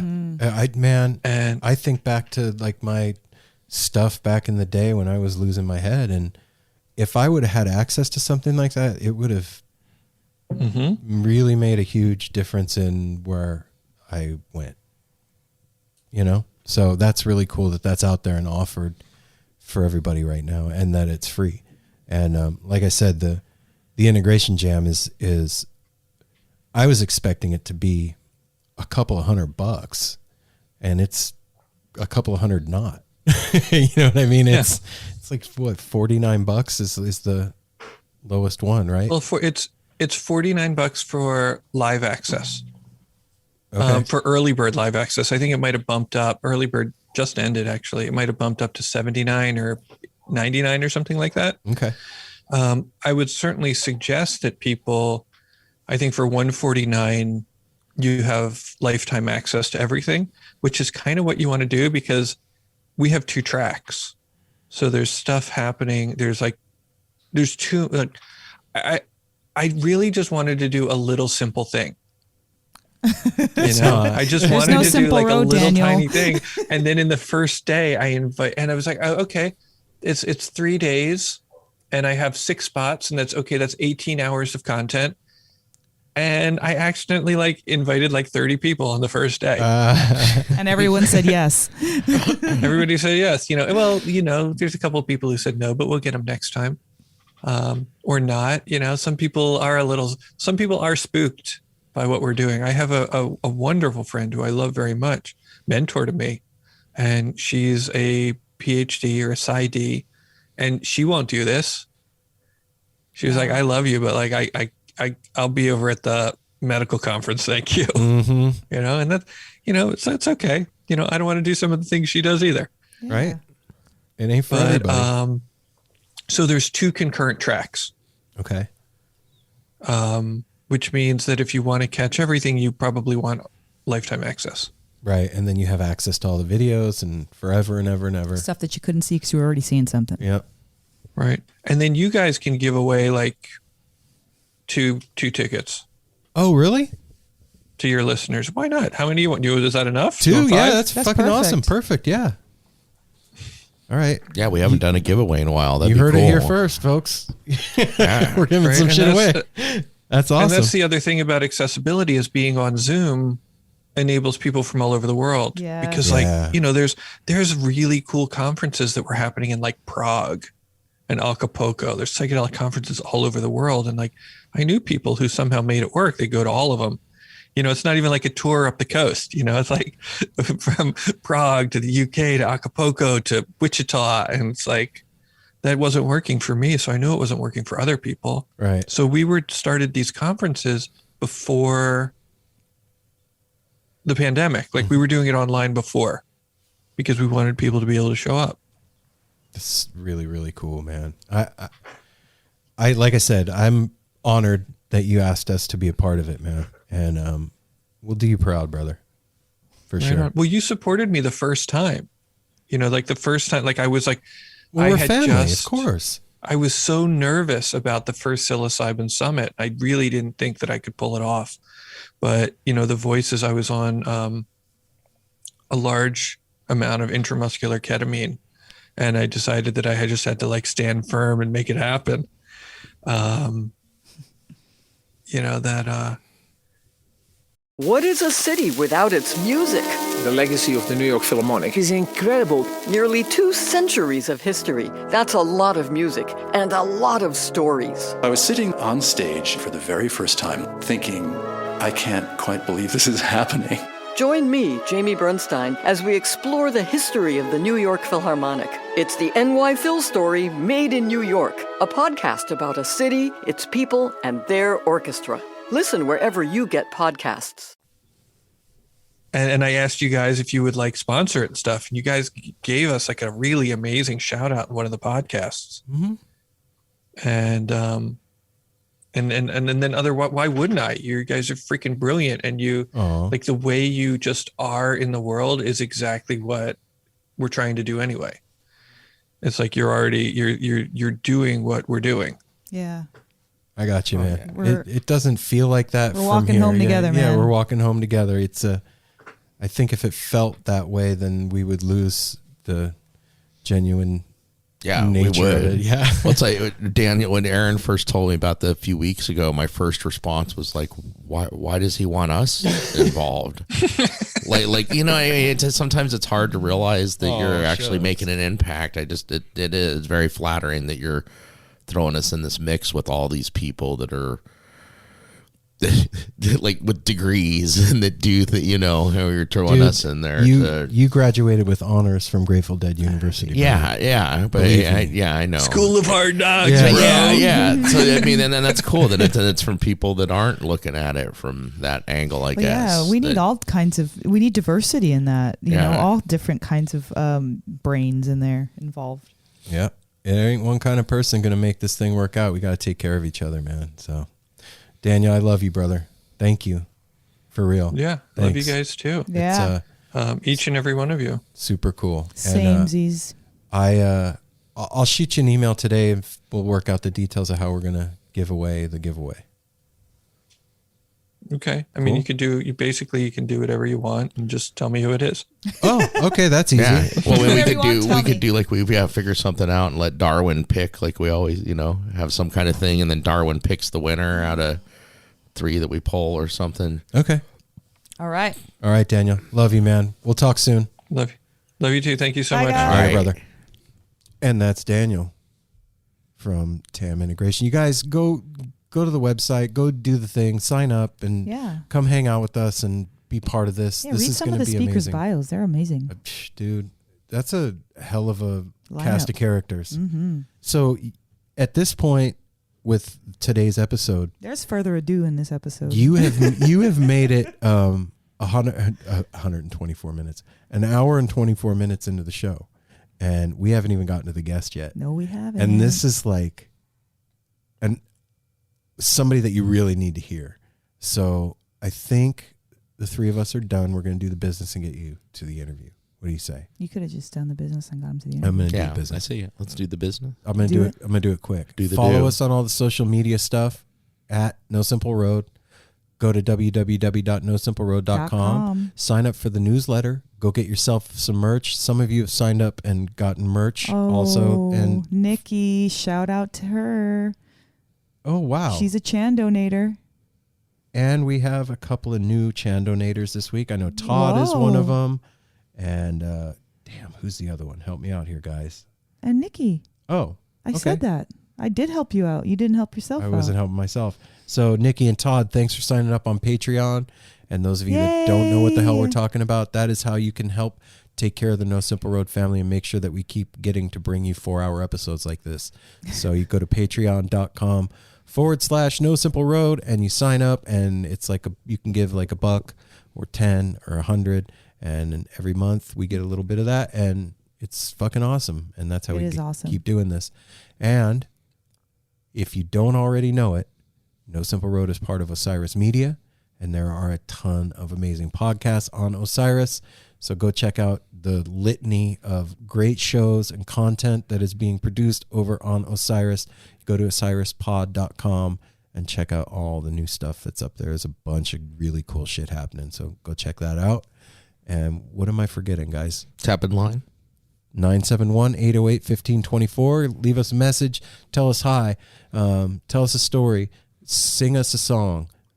Tell me a bedtime story. On Apple Podcasts, I just looked up. We didn't get any new reviews. But we've gotten some 5 stars, just no other reviews since last time. All right, you guys, if you haven't already done it, go on Apple Podcasts and leave us a 5-star review. Todd, our new Chan donator, left my favorite review we've ever gotten, ever. But none of you will ever see it. He left it on Patreon because he doesn't have Apple Podcasts. That's fine. Totally fine. You should read it. And I will. Hang on a second. Well, yeah, now that you brought it up, it would make sense that you read it.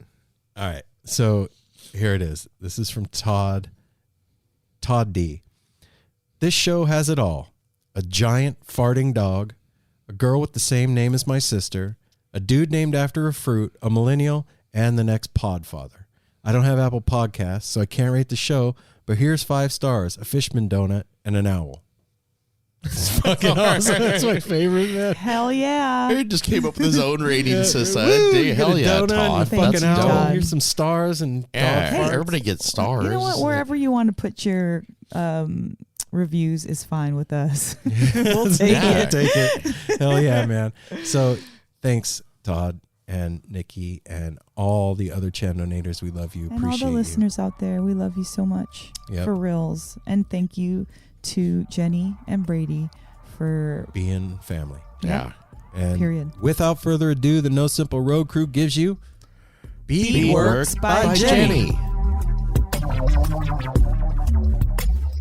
Get up. Don't be afraid to get up on it. Get up on it. I don't think she's afraid to get up on it. She ain't afraid. I'm just reminding her not to be afraid. I think that's what's going on. That's it. That's a little friendly TSA. It's a reminder. TSA. I said TSA, not PSA. It's the TSA. What is that even? I can't think of what it stands for. TNA. Tits and ass.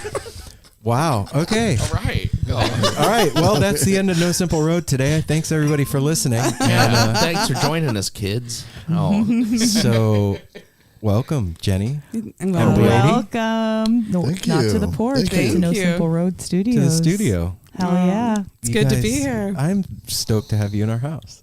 It's pretty amazing to be here. It's been Yeah. a long time. Yeah. So Long we time were just coming. talking about TNA.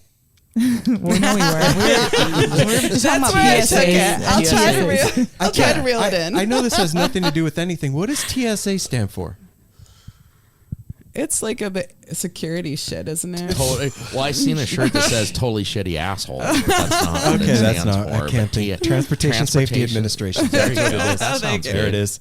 That sounds It was good. bothering me. Transportation what? Administration? Safety Oh. Okay. Safety, not security. It's all about or safety. could always- security. you I could don't fill know. in I the could be wrong. blanks. Yeah. Who knows? Whatever you guys know, that's probably right.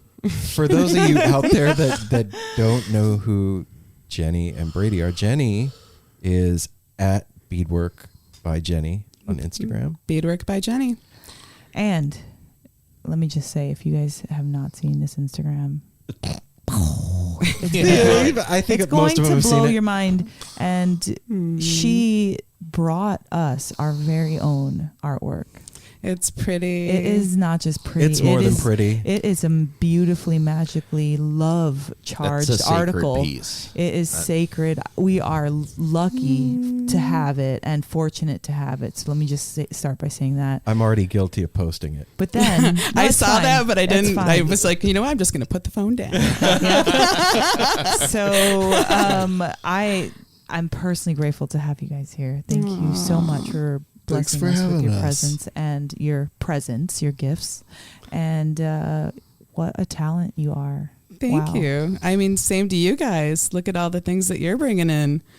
Like love and connected. You know what we're doing? We're shedding light on people such as yourself. We're shedding light to all the art appreciators everywhere, music appreciators everywhere. Look at what these awesome people are bringing. That's it. It's just a story. It's not like she's better, they're not doing this, they're doing this. It's just like, look at what amazing people are Look creating. what our family's doing. Well, look what everybody has to bring to the table. Yeah, Everybody's look- got their forte. Yeah. You know, absolutely. We've all got our language. And so I am so grateful to be able to share your language and your story. And like you just said outside, each strap has a story. Everything You've has made a story. many, many, many pieces of art in your life. So we have many stories to get through. We do for a long time. And Yeah. I was going to say, let me do a little intro here because I believe this is, correct me if I'm wrong, but You're wrong. I don't know. Probably about 3 Truth or dare. years ago, I started following Jenny on Instagram and just admiring her work, especially because she's up here in Oregon. It's actually 2.75 years Yeah. ago. Okay, We can get it together. Okay, I told you Correction. I told you correct me if I was wrong. So wrong on the time. But so anyway, I was following her on Instagram. We're at Circles Around the Sun show at Wonder Ballroom, and I ran into her and her husband Brady out in the smoking area. And immediately, kind of told you guys earlier, I kind of fanboyed. I was like, "Oh my God, that's Jenny!" I wasn't sure at first. Oh, you're but so then I heard sweet you and guys enthusiastic. talking. I was like, hi. So I kind of slid in when I had a moment. Like, I want to say hi. I'm not going back in until I at least say hi and how much I admire your work. And then we immediately hit it off. Yeah. And I started telling you about the podcast. That's when you first heard about Absolutely. us, right? Yep. I was Yep. telling you about us and going to High Sierra and different things. And then since then, just been following you and I haven't really stayed in touch or anything. Knew who each other was, and then about a month or so ago, Jenny, Aaron's like, Jenny reached out to me. She's listening to the show. Yeah, I for think- a while now. Well, like and- we were talking about, like with the whole being home, like what it is, 2020. You Yes. get through a lot of podcasts, and I'm a purist about it. I like to start and finish. You know, the history ones. There's so many stories. I'll go back to those. But you know, they can I ebb love and this. flow. They can ebb and flow. But when I finally had gotten through, like the one I was addicted to, the podcast. You know, you get through it. I was like, it's time. Like I want to check these guys out. I was like, Brady, you know, like give me one. He's like, No Simple Roads. Come on. Fuck Let's yeah, go. Brady. You know. Thank you, Brady, Shout for out to recommending Brady. it He's like, to they're a lot of friends. fun. I'm like, I right do on, what I it's can. time. And so that started, and like I said, I'd like to know from the very beginning. So like, I want your first episode and your roots and your guys' story and everything of that stuff. It's an investment. Like you It let is an these people investment. into your like home, into your most intimate space. Like when you appreciate how a thought and a life go and how it all mixes together, it's like a guiding light. It's like, yes, Yes. I relate to that. Like there's more of that. There's different ideas of that genre of happiness and growth. And and appreciation. I think that we're a community of appreciators. Yes, Yeah. exactly. Mutual admiration Look society. at this beautiful thing. Yes. Totally. Yes, That's what I feel like. yes. This is a very special one that was in. It's been simmering, and it's like the Mutual Admiration Society. It is. Like, we admire what all of us do so much. Yeah. Well, you get me, I get you. Let's go, yay. Yes. Well, when we were communicating back and forth, and then you said you were coming to town, and like it felt like my family was coming to town, and you weren't going to stay with us. I was like, well, no. Oh, well, I didn't want to not just good. be like, I want to stay where the porch is too. I was like, no. We have ways. We're graceful. We say, what's Yeah. the nearest Yeah. hotel? Are there any hotels near you? No, there's No. not. We don't There have really hotels isn't. here. No, there isn't. I've never been to this side of Portland. It's beautiful. But Yeah. I think that there's a lot of similarities between us because we started our journey as, and still are, but started as just fans of the music Oh, yeah. and have got to meet and be introduced to so many of our musical heroes, so many people that we Yeah. adore. And also the family that you choose along the way. You know, there's a family that you're given, and that's your family. And then there's a family you choose, and that's your family. I mean, Yes. like, right? Yes. Whether Yes. that starts and continues, like you guys have been friends for since you Get up like on it, single Jenny. digits, you know, like single digits. Yeah. And when some of my friends I've had, it's been since I was 11 and 15 years old, you know, and then as it's evolved, the friends that I've made recently in my life through transitions and crazy amounts of just life-changing things. But it is all through Yeah. the community that we surround ourselves with. We are what we surround ourselves with, right? Right. And Grateful Dead, inspiration and the vibe of the kind of lives that we lead, it's community and Yeah. it's acceptance, that Acceptance. their lesson Yeah. that lingers and forever, and appreciation. There's just so much appreciation for all different arts. I can't underscore that acceptance enough, man. Yeah, There- it's important. That's one thing that I didn't realize that the Grateful Dead family taught me. Mm-hmm. Because I was telling Aaron, like when I was younger, I was from New York. I'm from the Bronx. Grateful Dead, hippies. I never heard of that. That was not. How on my old are you? radar. I'm 42. Oh, okay. So, that was not my reality. And then Mhm. we moved to Las Vegas. That and still wasn't your it reality. still really wasn't a reality. But you saw movies and heard of Woodstock, and so Sure. that was like such a crazy, like, I don't know. That thought was a nothing in my head. So when I was introduced to it, I was shocked by it. Really? Yeah, because I was a city girl. Yeah, the Bronx is a whole nother ball of wax. That's a jungle on its own, Yeah. but totally different kind of jungle. Yeah. And I'm Puerto Rican and Hispanic, and I'm outside of that genre of Right. people. Right. So Right. when I got inside of it and saw how things could be, it was definitely a shock. It wasn't that I couldn't adapt, because that's my inner self, but it was like, whoa, what the heck is this? The lights shine brighter from the inside out, and it's a collective. I think that there's a vibration that we follow, right? Like when you emit certain vibrations, you're drawn to certain vibrations, and you might be more of an empath than you should be, or like never a should be, but you have to learn your own capacity for. There it is. Yeah. Okay. So there's a lot of balance. That was another conversation that came up on lovely these things are porch. repeated for a reason, because they're being underscored right now. Balance is so important For yourself. Acceptance And the is so acceptance, important. like you brought that up about going to the shows when you realized that acceptance is something that you learned, and it's about self. Yes. Like Yes. acceptance about yourself and being free with, like, where do you want to dance? Go find it. How do you want to dance? Go find it. There's always that beginning. You don't want to dance? Sit down. That's Don't want to stand true. down? Stand up. Yes. Stand up. You need water? Sure. You don't need water? Okay. Where before you're like holding back on all of your reactions or your movements because you're so sure everyone's looking at you. Oh God. And so But they're just getting down. They're just Everybody's appreciating you. moving. They're just appreciating you. Appreciating you. Yes. And appreciating you. The ones that Yeah. are being looked at in our community are the ones that aren't moving. That's the ones that everybody's like, okay, this person's new. What happened? Or high as fuck. Or Very true, Jenny. Thank you. Very Yeah, just- true. Because I don't know. Some of us have been there. I mean, I've heard that people. I've been there. I've been in a little ball. I've been against the wall holding up the trash can. Yeah. I remember at my first show, like being so high, and I didn't know the Grateful Dead from a hole in the wall. Like it was completely. How old were you? I've heard 18. Okay. And what year was that? 89. February 10th, 1989 at the Los Angeles Forum. That sounds so long ago. I was coming out of 8th grade. That was a while ago. But I remember that feeling of seeing everybody dancing and being so self-conscious of like every movement that my body made. Mm-hmm. And because I came from the punk rock scene and it was like all outward appearance. The punk rock scene was all about like how you present yourself. Right. And this was the antithesis of that. Right. And so I didn't know how to process that whole thing. Like it was so shocking and otherworldly and like jarring. Mm-hmm. You hadn't seen it? I hadn't. But you said your mom was in the circus. Yeah. Okay. And my parents owned a costume shop that my grandma ran. So I was around that theatric element. It's a super beautiful one, you know.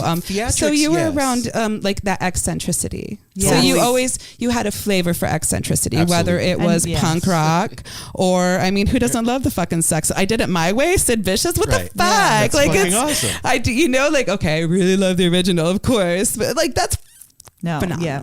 Right? It's super good. 100%. You Grateful know? Dad, we both knew the same thing because I was a metalhead. He was a punkhead. We were best friends. And But it's like an extreme in its own thing. You know what I It mean? is. Casey It's your Jones eccentricity and at the stuff. time, and we're Trucking. seasons. We knew Trucking, Casey Jones, and then the Touch of Grey video, and we knew that, like Grateful, and we knew the artwork.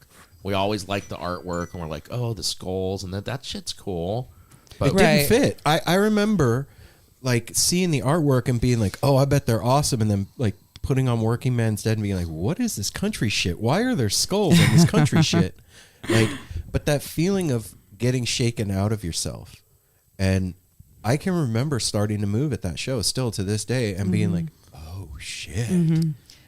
That's it. It gives Like, you permission to move how you really are meant to move if you were moved to.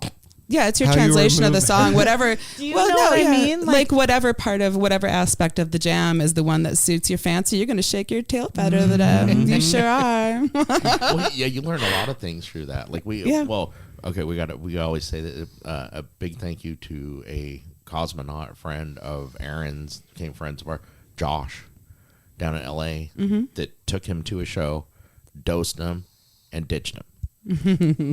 And let him get the full experience, and it changed his world. And then that wasn't the first time you dosed it. It was the first time at a show. Oh no, Yeah. we did that a lot, but it was always Pink Floyd and the Doors. And Yeah, so, totally. But what's The prelude. weird about all that? Check this out. So, psychedelics before that were a completely recreational drug, and it was always just to have fun and party.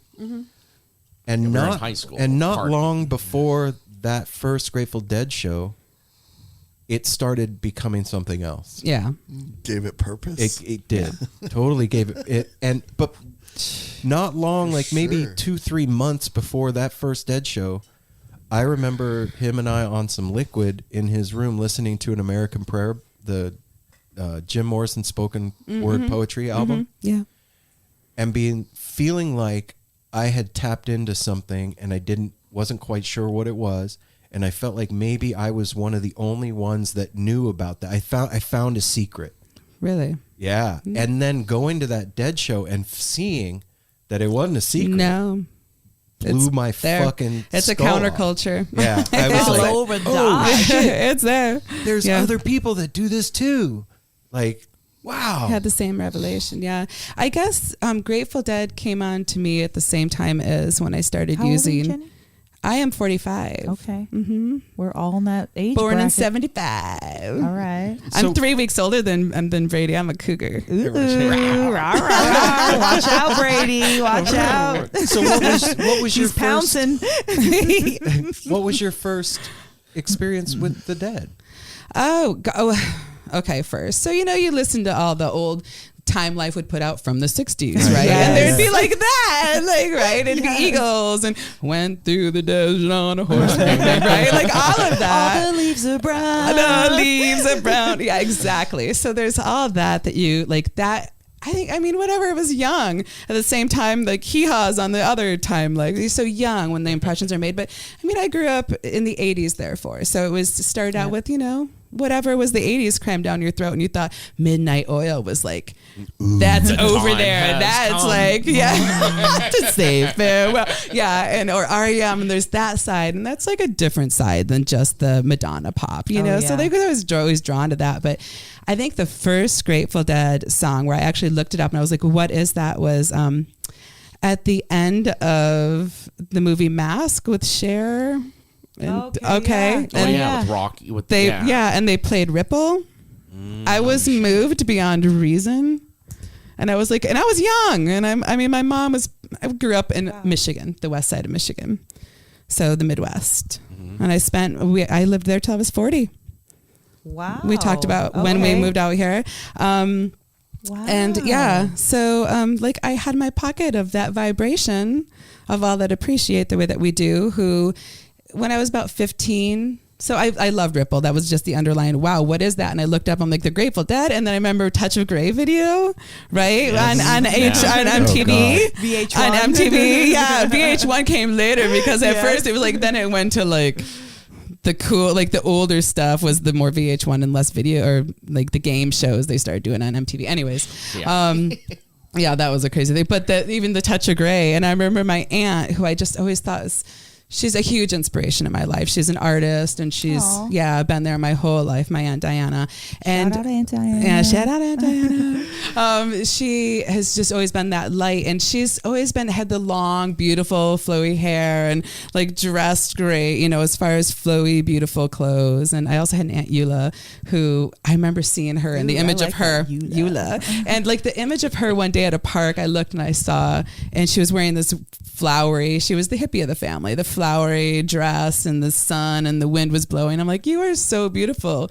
And I was always attracted to that genre of music, that vibe, that frequency, that vibe. Yeah, that's what did it. And so, I made my way back there. And I was like 14 when I was like, oh wait, yes, I like, because like you had come through you did the older cousins introduced you to Metallica or The Cure, my older sister. The first time I heard Violent Femmes, so I was like 12. Yes. And I was like, oh wait, that's fun. That's naughty. Exactly. That is naughty. Oh, and listen to that. Oh. So like I was young, like that's cooler than AC/DC, that one band, like or any of those like that the kids were listening to, that was like the rebel music at the time. And so I was like 14, 15 when I came onto the Dead, and I was just, it felt home. It felt like I could be anything I wanted to be. I could look anyway. I mean, grew up in Michigan, in West Michigan. It was like upper middle class, beautiful. I had a great upbringing and all that, but there wasn't much culture and color, so like I was the darker version of the student. Okay. And I'm not, like I was the more ethnic of the kids. And I was, tan and round and sweet and sensitive and so it's kind of like, how does Brady go? He's like, sometimes you're like just sensitive, and other times you're like go like just mush, absolute mush.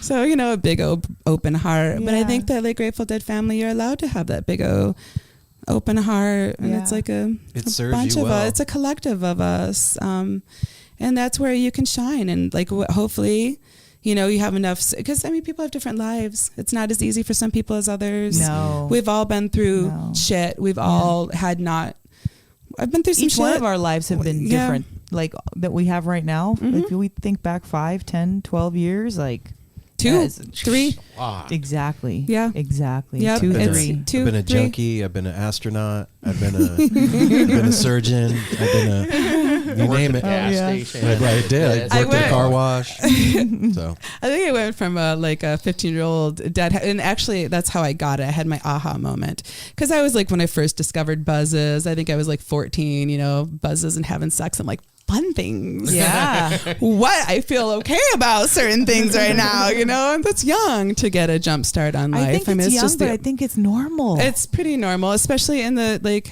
80s. so I guess late 89, you know, going into high school. So did you go to a show?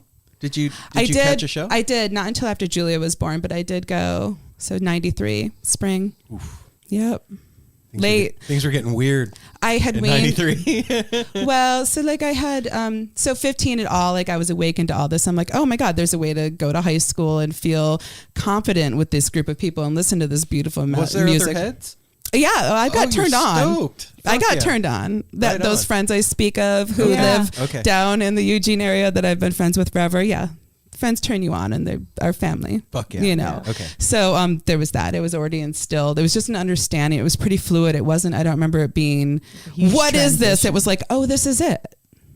Oh. And it happened young and simultaneously with any, you know, hallucinogenic, you know, awarenesses that have happened in life. And and so you go band. I got pregnant when I was 15 and you know, that changed the course of everything. Oh yeah. My mom always says, oh, you know what? Thank God you got pregnant because you would have dropped out of high school and followed that Grateful Dead band and who would have known what would have happened? Oh. No shaving your armpits. You said earlier you're all like looking like you're come off the street. You mentioned your daughter being 30. I love my never said mama. anything. I was just like, wait, you're not old enough to have a 30-year-old daughter. She's but now almost doing the math. Disco It's party. Like, okay. Yeah, I was 15 when I got pregnant with Julia. I was 16 when I had her. And you know, like at that point, it was like Grateful Dead. It was you tape players, and I would play her Led Zeppelin, side 2, Zeppelin 2. Thank you, right? Yeah. And it was you always had to rewind. You couldn't just go backtrack, right? And I would play on my little the radio. The you kids today with your phones and your streaming. I know. I used to have to rewind this tape to play "Thank You" over and over again to my belly. So that's like how I spent my sweet 16. And but it's fine. It's good. No, that's like, cool. Yeah, it's okay. You know I mean, what? I was a young mom too. We have that in common. How old were you? 15. When you had? I was 15 when I got pregnant. 16, but I was at the edge of my 15th and at the edge of my 16th. So I really was into. She was born in July. I turned 17 in October. Oh, July what? 4th. Oh, okay. Oh, Sydney's that's fun. A firecracker baby. Oh, okay. But yeah, so Firecracker baby. I always think about it like at 16, you do not want to be a mother. But at 42, I am so glad I got pregnant. I had Sydney at 16. It's our lives. It formed us. Yes, it did. I mean, you teach your parents well. Yeah. It's a beautiful song that makes you cry for a reason. Oh my gosh. I imagine it's probably the same with you. That Sydney is her best friend. Too. Oh yeah. They're not just mother-daughter. They're like Brady, dynamic. They're like I want to twins. hear They're what like Brady twins. has to say. I know, and then Brady's like, "Oh my, yes, okay. Twins. Same thing. That's how they are. They're like twins. They're like twins. you know." How is it? How is it for you, Brady, being in the midst of that relationship? Like, oh, the epitome of Jenny. Oh boy. Aaron gets so jealous. He acts like I am cheating on him. That's how jealous he acts. And I'm like, It can dude. it can get that way for sure. you feel like that sometimes too? Well, yeah, a little bit, but like it's actually a lot of fun. We're a little bit of fun. They're a lot of fucking fun. Oh. And you know the looks you get from certain people along the way is just like sometimes you're just kind of like, Like mounting up, right? Yeah, I got you. It's kind of fun, you know. I'd say you'd have to agree with that too with her and Sydney. It's a blast. You have the same thing, but they're so much fun when they're Well, I mean, together. Brady They're does doing sometimes say, so I wouldn't mind if it was like Jenny and Brady and not Jenny and Brady and everybody or so, you know, Yeah. like it's just it's hard not to grab her arm and skip down the street singing some weird little musical between Annie to Pink Floyd to Frank Zappa to the Grateful Dead, like by the end of the street. And Brady, like it is hard sometimes because it's like it does attract attention. It's fun. You see somebody skipping down the road, it's fucking fun. You notice it and you're like, I want to be part of that, skipping and hopping, like woo. You know, so it's hard. And then Brady's, you know, he does a good job of like going, like not just going along, but like kind of being like, yes, they're wonderful, but when somebody steps in too close to, he's there instantly to be like, because we'll get lit. And they we'll just have our own thing, and Julie and I have our own language, like, oh really, buddy, kind of a thing. And we have a pretty good hold on it. Like we shoo them off and make them move on if somebody's inappropriate, or let them come in for long enough to to share the fun moment, because it's genuinely you're sharing the moment with somebody. It's fun. If they try to cross the line and we don't take care of it right away, we have Brady, and then he's like, okay, time for you to go, buddy. Moving on, and dude will just look at Brady and be like, yeah, I'm out. And he's out. And as me and Julia just be like, hey, sucker, it's just that sounds familiar too with Mel. It's a little, when she got into the show scene and everything. Because like all of us, you love to take off on your own, but you're so beautiful and most people are like, I want to hug you, and usually you're like, okay, and then you're like, wait, that was not okay, and like we got a pretty good ability to say, oh hell no, in our way, but it's just I'm so free and loving naturally, and I love touching people. And those first few shows, I had to be like right next to her. Still does. So I have literal security. That's why I started calling him my dad. I'm like, I can't. My dad's here right now. I can't have too much fun. And then, so finally, I'm like, look, I am a fucking adult. I can handle my drugs. I know what I'm doing. Well, after a little while. It took a security team, because you had me and him keeping an eye on her. We're all a security team. Ryder's in the background. And Ryder's bigger than both of us. You'll meet him in a little bit. She did have like these three big dudes. It takes a village to raise a Spaniard. So I always feel safe. So I do feel free. I love pouncing around and yes, dancing. Of course. It's a pretty state. Yeah, it's pretty. It's but amazing. now she's become very experienced, and she's got her own state. I have a force field. She'll look at me at a show. She'll be like, "I'm going for a walk. I'll be back." And I'm like, "Peace." And we know she's good too. Brady just usually lays a really good kiss on me and boogies away for a little while. And he's like, You good? Yeah, that's exactly. Yes. I'll be right here. And then it's me usually going, I have to go to the bathroom. And then that's a whole, I do that 85 times per show. But it's always a fun little thing. It's always a really fun experience to start. I'm like, dude, I know. Once you've done it long enough, we're all connected. You know when there's trouble. You can feel it. You know to go down a certain road and not to. It's like, okay, I'm noticing it's been too long because we need to go find this person with anybody, male, female, whatever. And then you go find your clan. people. I saw a meme today that said, you're part of the fish community when you have extreme comfortability on LSD in public restrooms. So yeah, I get it. Oh, that's Those awesome. are good times that we're talking about. Yeah, they are. Such good times. I was just thinking about them while we're talking about them. Like, oh my God, I love Revolution Hall. Oh my God, I miss Crystal Ballroom. Yeah, there's all the up in the trash can at the Cuthbert. Even the Cuthbert. The dankness of the Goodfoot basement. Oh my gosh, yes. What about the gorge? Oh my God. The vastness. It is gorgeous. Do you two remember your last show, 2020? I do. I saw Skerrick. And Andy Co. Skerrick. And then it shut down the next day. And that was at World Pies, our little local venue. World Pies, yeah. Yeah, World Pies is great. I love them so much. So and the night before we had Mike Dillon and... Oh. I know, and I didn't go. I stayed home to do beadwork. He went. Oh boy. I'm going to forget his name.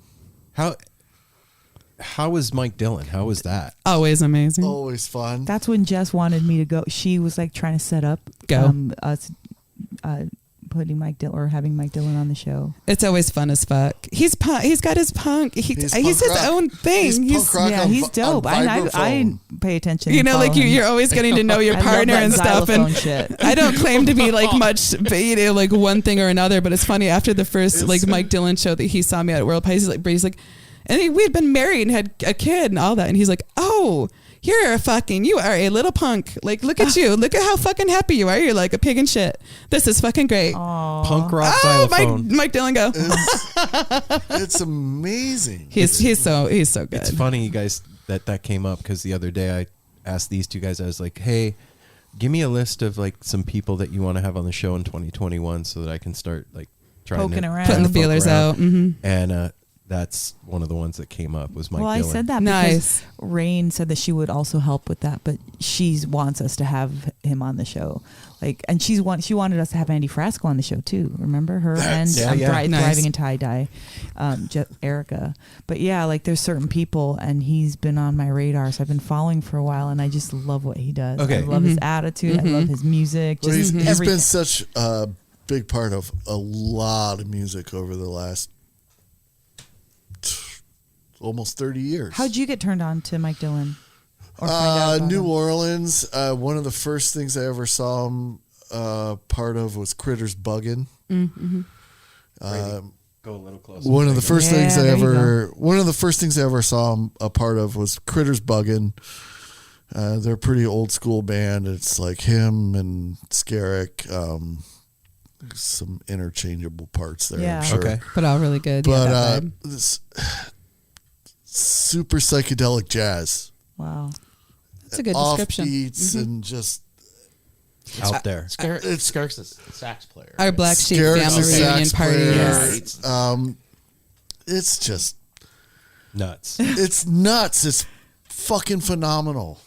It's so good. Like, God, remember that year he had that horn mathematically player? in your head, it's like, oh, it's music you haven't ever thought of before. Okay. Wow. It really is. Like, And it's his some own people jam. get it, He and was some intense. people just are like, I don't understand. Okay, so this is not for everybody then. But everybody should give it a fair shot because it's pretty fucking great. You know, Yeah. like that time he had at Black Sheep, he had that like 19-year-old horn player girl who was just fucking, she was amazing. Oh, absolutely. All over the place, all over the stage, playing her ass off. Trombone, did she have? Yes. Oh, it was amazing. I love that mix of It was instruments amazing. like that when you start. It came up with saxing apple and fritter tromboning that and weekend. xylophoning and like funny story. cowbelling. Like, Yeah. I am all in. They've been Genius. It's a kind of a They've genius. consistently It's amazing. been like some of my like the West Coast vibe. Like, they are Yeah. what I see a lot of. Oh, Yeah. Okay. They're out of Skerrick's out of Seattle a lot, and there's another cat, Andy Coe, that's up there. I know Andy. Andy is super. Joe Doria, he's a Hammond player. It's like Scott Law. It's like our own little Pacific Northwest Right. little Like secrets. these They're little ours. And Pacific Northwest secrets that aren't so much a secret anymore. Not anymore. Yeah. well, nor like, and they should, be free to shouldn't be. be. Yeah. They And should notoriety be. All is well people should be deserved, around. but it's still like there's this like homing rig like ours, like Fruition, Jake Hop Anderson, and Brad Parsons. Like doing those straps were sweet.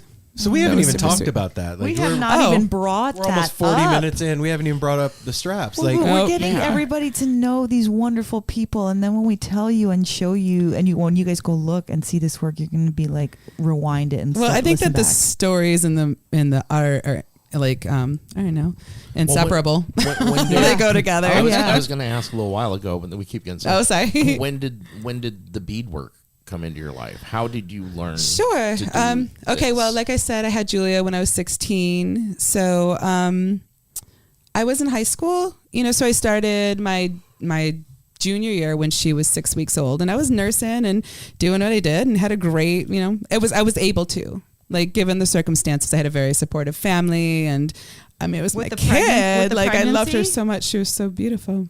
With the pregnancy, your parents were supportive. Yeah, with everything. That's right. I got I got pregnant. My parents. So my mom calls my dad, and it was like back in the day where one phone upstairs in your room and then downstairs, so everybody could be on a group call, right? Yeah. This is group call back in the I love day, that. And my dad's response was, "How'd that happen?" I'm like, my mom's like, "Michael." I'm like, "Okay, can I go now? I'm tired." So we know the cat's out of the bag, and. So I finished my sophomore year. I went on bed rest early because it was just, I'm like, that hurts. And he's like, well, your body's young and little and there's this thing growing in it. So, Okay. but my mom was always very loving and very supportive. I mean, it was what it was. And That's right. Julie and I have a whole story we can even get into a little bit later, like having her and being pregnant and decisions that are made that, yeah. Yeah. It's a lot. Things that took, holy shit, 18 years for me to address. Should we go down that wormhole Yeah, real quick? sure, Okay. we're here. All right. We're All right. here. All right. And Wasn't sure. But Jenny, when someone else listens to this story, it's going to freaking bless their heart. Yeah. And it's important to know that you've got blessings everywhere.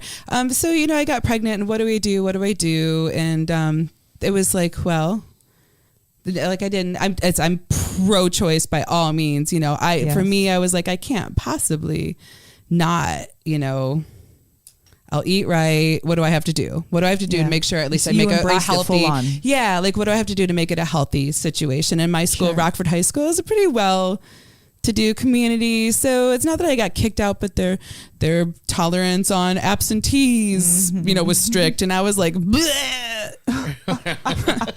This is so bad. I went from, because my boyfriend at the time, Julia's dad, had the apartment above the costume shop my parents owned. And I was like playing euchre and still going to school every day at 7 and tripping when I could and Love the Dead and all the good stuff, Black Sabbath galore, all the good stuff. And then I remember I was like, I don't feel very good. No, I don't want to party. I'll be at the party. Like, I'm here to party, but I'm good. I'm going to drink this water. Oh, I got some ginger ale. And then that went on for about a month and a half. And I was like, my mom picked me up for my friends. Yeah. And I'm like, and I because I remember getting sick being like, oh, I need to not smoke cigarettes and I need to not, maybe I should not party as much. I don't feel good. Yeah. I need some water. The baby was like, Mom, I have needs. I have needs. Now. And then I'm like, oh, dude, first day of my last period is September 25th. It's Halloween. Oh, and that was a fun Halloween. But yeah. So wait. Julia's good. She has 2 eyes. Everything works good. 9 fingers. Hey. No. Not even the 11th. No to Dr. Earlism. No. We won't go down that road. Wait, but just that's a different Julia's road. Fine. Julia's great. We're all good. We were headed somewhere. We were. So.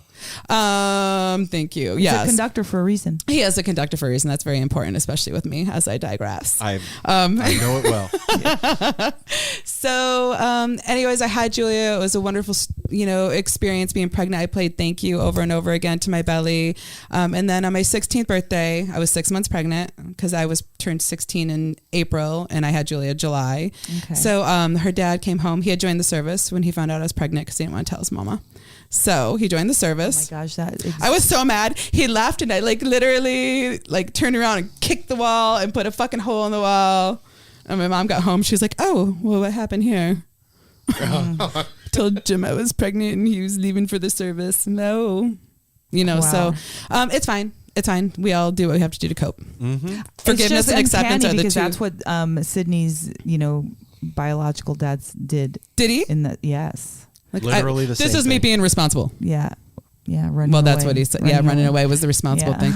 And Julia was when I look back, 2020. Hindsight. That was the most responsible thing he could have ever done. Yeah, because she was a military dependent at that point, and you got money, right? A BAQ check. I got nothing. No, there was a different situation. Oh, that's some bullshit. Yeah. That's a whole. But that's what he told me he was going to go do. Oh no, her dad did that. Like Julia she has a little military ID from when she was like a baby. Like she was just sitting up by herself, and she's sitting there, and she's got her own little. It's kind of funny. Did you teach yourself to bead while you were pregnant, or? Nope. I coped a lot because, so when she was 16, her dad, or when I was 16, her dad came and asked if I would give her up for adoption. And I hadn't even considered it at that point, I didn't know what I was going to name the baby. And I knew it was a girl, but I hadn't thought about, I just thought I was past that. And I was like, oh, and he has he's like, can you just at least think about it? Understand where I'm coming from. I'm like, that's fair. Understand where you're coming from. Yeah. I looked into it and he's like, well, would you select a family? And his brother wanted to adopt Julia and my uncle wanted to adopt Julia. And I'm like, that's close. I don't know. And I even picked out a family and everything. Whoa. I know I went through, this lady's name was Gail, forget her last name, but Gail. And Gail, thanks for being a runner-up. Well, Gail was really cool. I can't remember, but she was just like, all along, she's like, I don't think it's fair to have you meet a family. I don't feel like your heart is in it. I don't think you're going to give this baby up. And that's hurtful for them too. And but just let me please just go through these motions. And so I did. That is, hard. It's hard. And they were lovely. They were lovely, the couple, the family. And then I had Julia. And that was that. And I had Julia, and it was the most amazing fucking thing ever. Like Julia was yours. Like you do this thing, and it's like the most textbook. I was 2 weeks overdue, which is I think normal for new moms. But I was 2 weeks overdue, and it was so hot in the summer of '91. I'm like, everybody, dad fans are like, that was a fun summer party, and I was. Like we had a pool, so like thank goodness for that. I was like so much different than I was the summer before in my bathing suit. What state are you in when you're pregnant? Michigan. Yeah, okay. Rockford. Grew up in Rockford, Michigan. Okay. So I had Julie. It was a textbook delivery. It was beautiful. I woke up and I was like, oh my. Oh my. Like, yeah, oh my. They said it wasn't going to happen until I got induced, which was Monday, and it's Saturday. So, but they're not bad. Let's go lay in the pool. And then we went at 5, we went to the hospital, and a friend of mine who I'd known since I was a young age was in the delivery room next to me having his baby with his lady. So I heard Austin Free born at 8:45 and Julia was born at 12:15. Like they broke my water at 8:30 after I had heard her scream, and I was like, oh, fuck. This shit's real. This hurts. This Dad and my mom and my dad and my sister were in the room, and my Aunt Diana was my coach. Oh, yeah. And it's like that's everybody. A family affair for sure. It was a family affair. It was like a whole thing, and it was pretty interesting because once the water broke, of course, no jokes. Dad, I know you're nervous, and that's your coping skill. Shh. And Mom, I love you. I can't have you help. I just need everybody to sit down and be quiet. Yep. Carrie. Shh. Everybody, and I'm serious, and just pop that little baby out, and it was so wonderful and so perfect and beautiful, and it's the most natural, beautiful thing that anybody can experience, right? That's we're going back to this word again, acceptance, the family acceptance. Oh, 100%. Yeah, my family's incredible. Wonderful.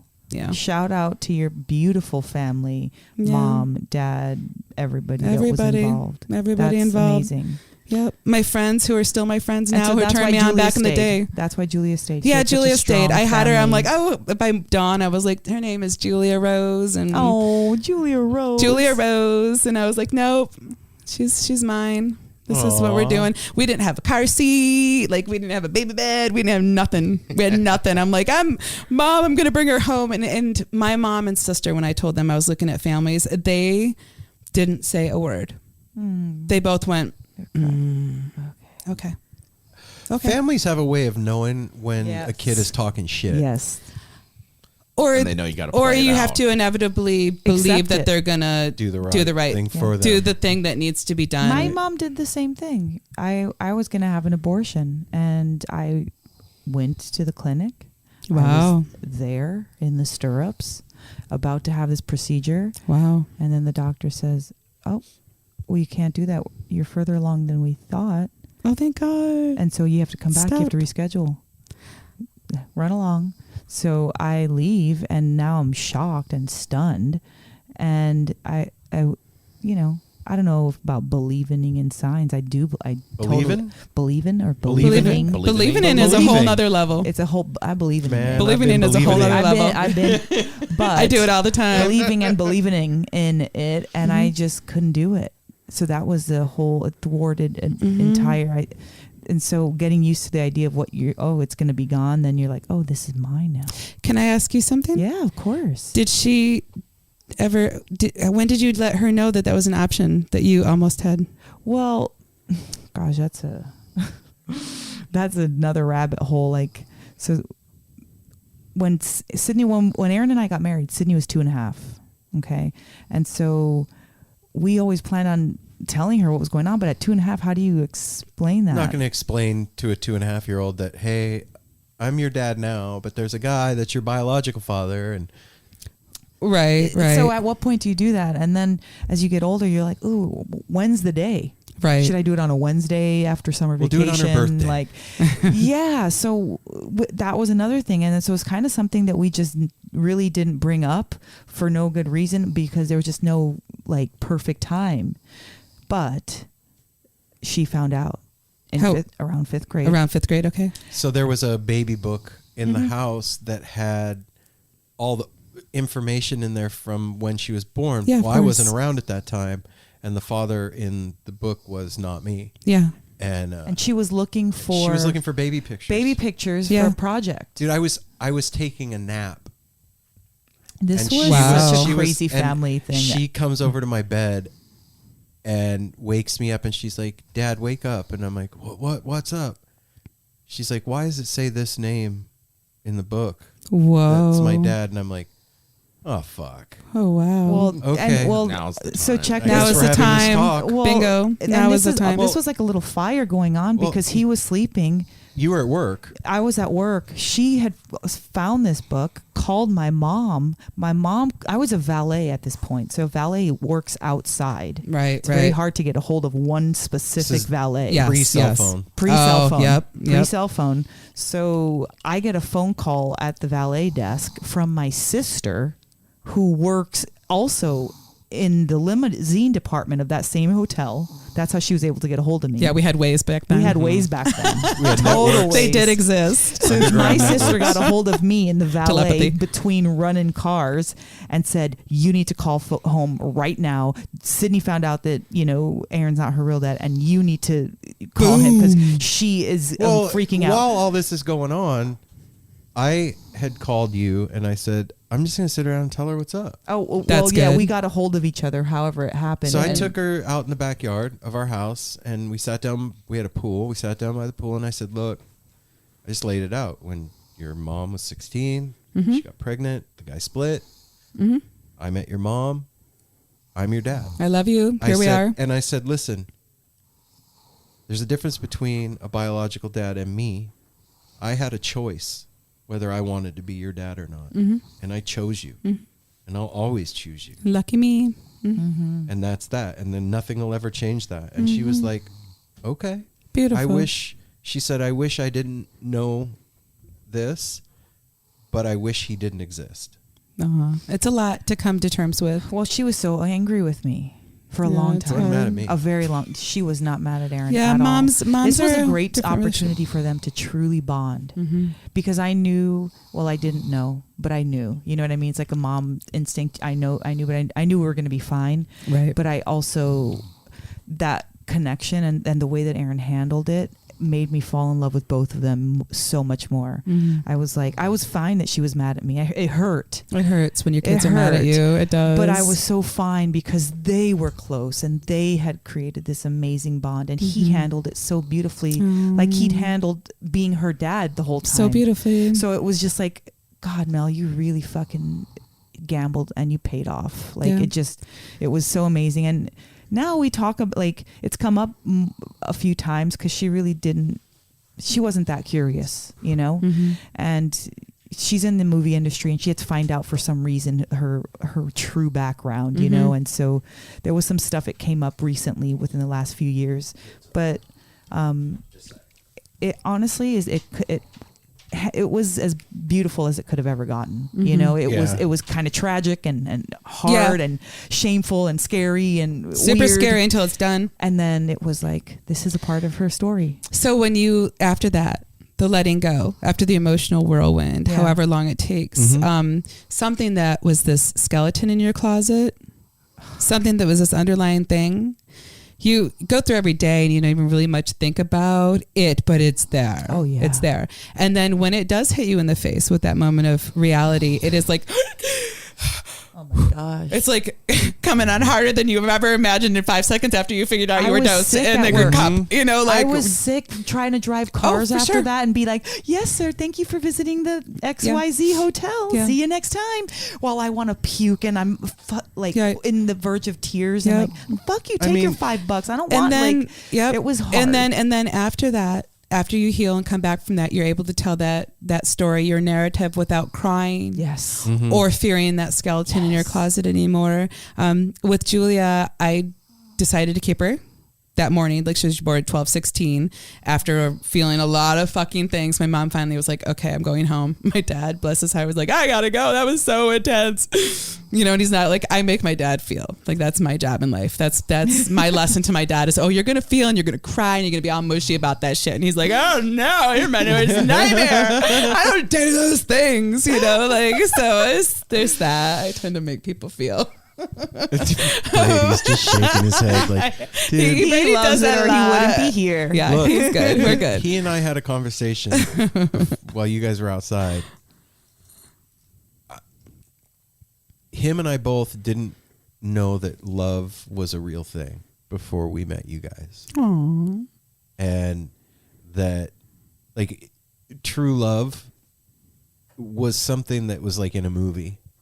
That kind of shit, like just a fabrication, didn't exist, and like, and the true deep love that lasts. Yeah, that's different than the like we've all loved, like right. you know, like loved with our hips and your lips, stink foot, and your fingertips. Oh shit!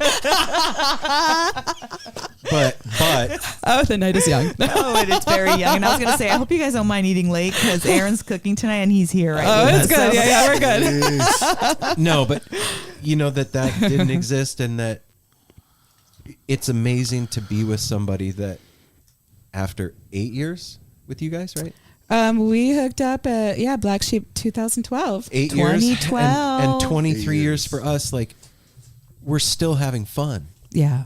And it's getting better all the time. And like it's that bottle of wine. It's a prerequisite. The person it that has I'm to with be. actually makes me happy, and like they're fun to be around. We can have fun with them. Yeah, it's important. It really is. It's dope. Mm-hmm. Yep.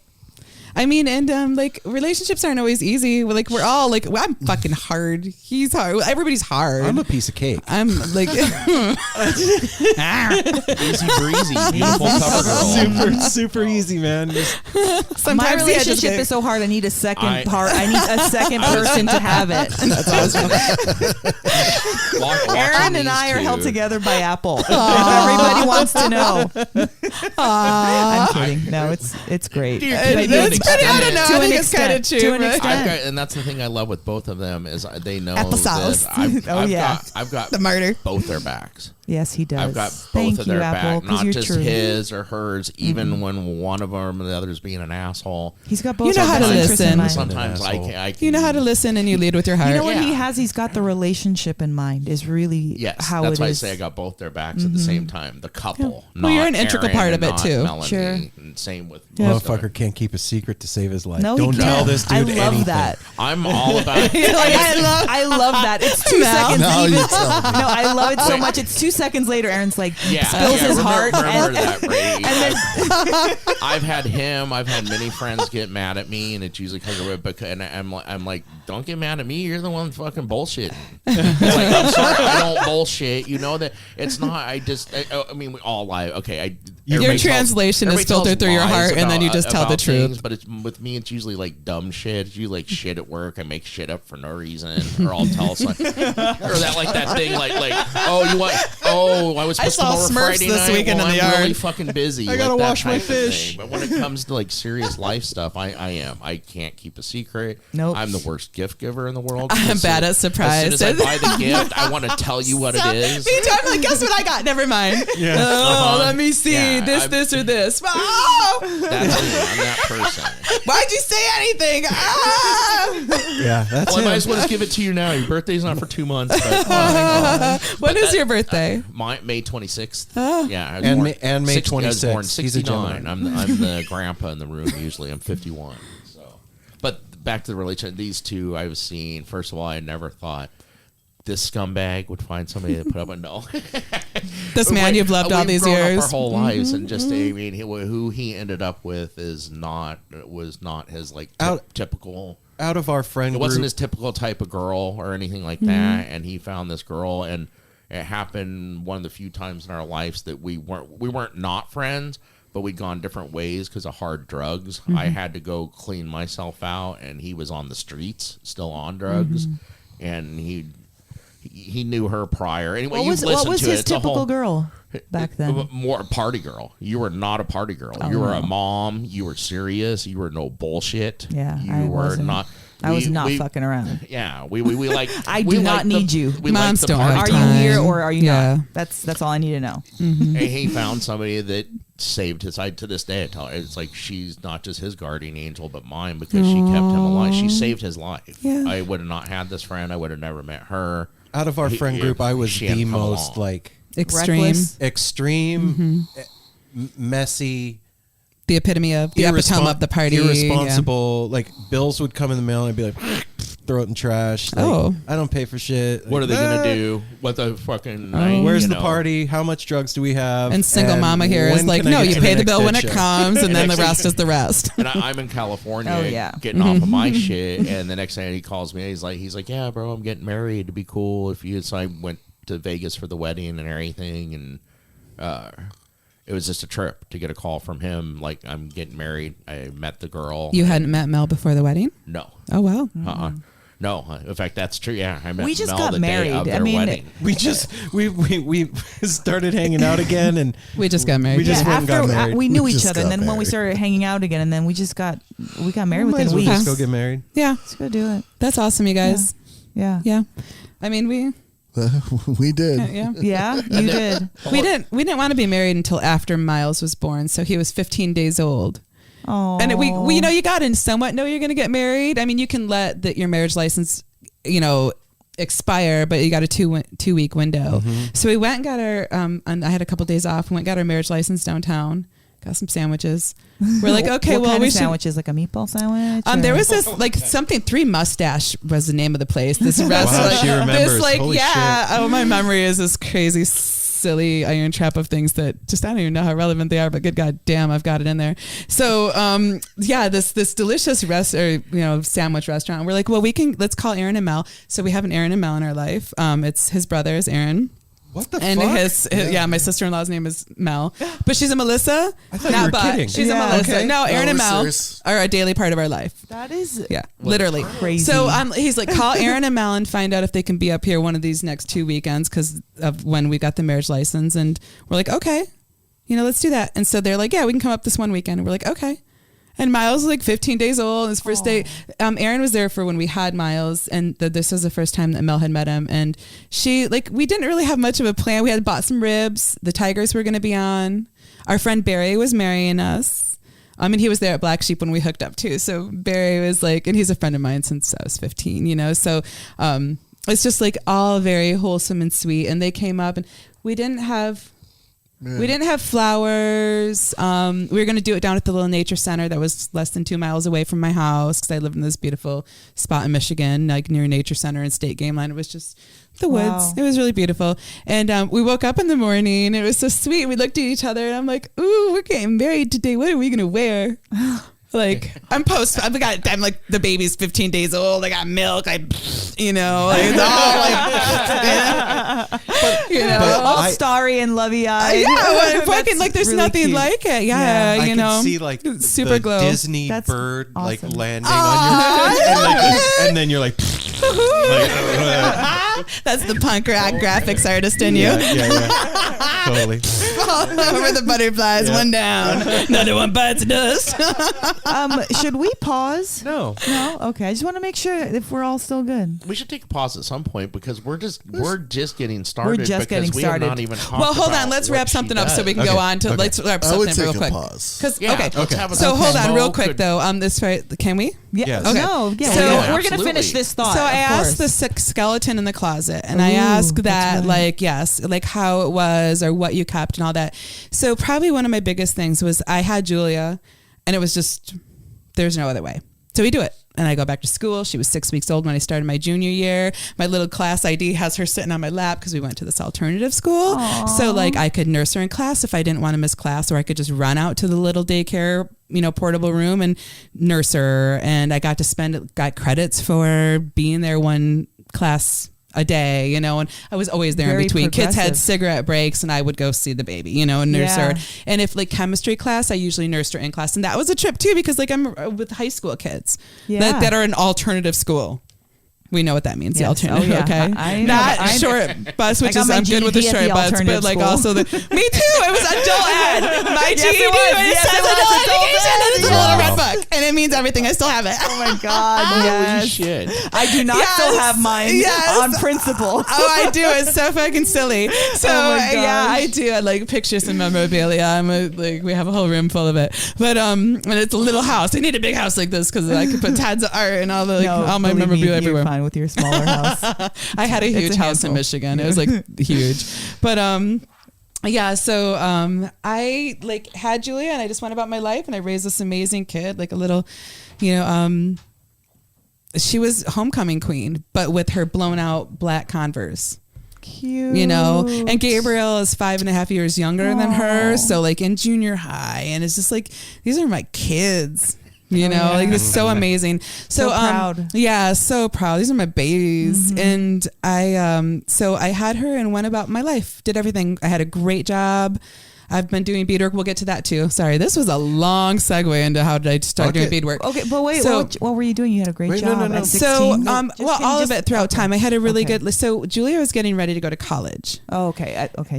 She was getting ready to go to college, and she's like, "Oh my God, you got to watch this movie!" And it was like her senior year. I'm like, "Okay." So we watched this movie, Juno. Yeah. Have you seen it? Oh, Yes. yeah. Oh yeah. Oh yeah. So With Ellen Page doesn't. yeah. So I start watching it in about 15 minutes, and I start crying. Yes. And I start crying for a month. I'm not exaggerating. Like I was a hot fucking mess. I wasn't sad. I cried. I cried viscerally and for so long and so hard all the time. And Julia, even during the movie, Julia looked at me and my one of my dear friends, Renee, was living with us at the time. And she's like, "You okay?" And Julia's known her since she was 2. Like she's always been, my dear friend, like the old friends. And Julia's like, "You okay?" Renee says, "You okay?" I'm like, "I'm fine. This is a movie."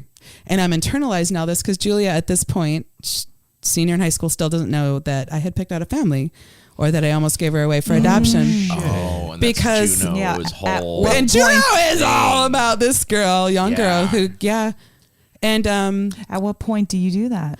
Well, she wasn't 18 until that summer, so she was 17, and I was so ashamed of myself for almost not having had one of my kids, one of my children, and I just didn't know how to tell her. I thought, my God, how horrible that you would tell your daughter that I picked out a family. You almost she wouldn't have learned this from me. She wouldn't have learned that from me. Her name wouldn't be Julia Rose. It's stuff that I just didn't want to talk about. We just never talked about it. I'm like, Mom, Julia, or Carrie, to my sister, we're never gonna, right? Yeah. And we didn't.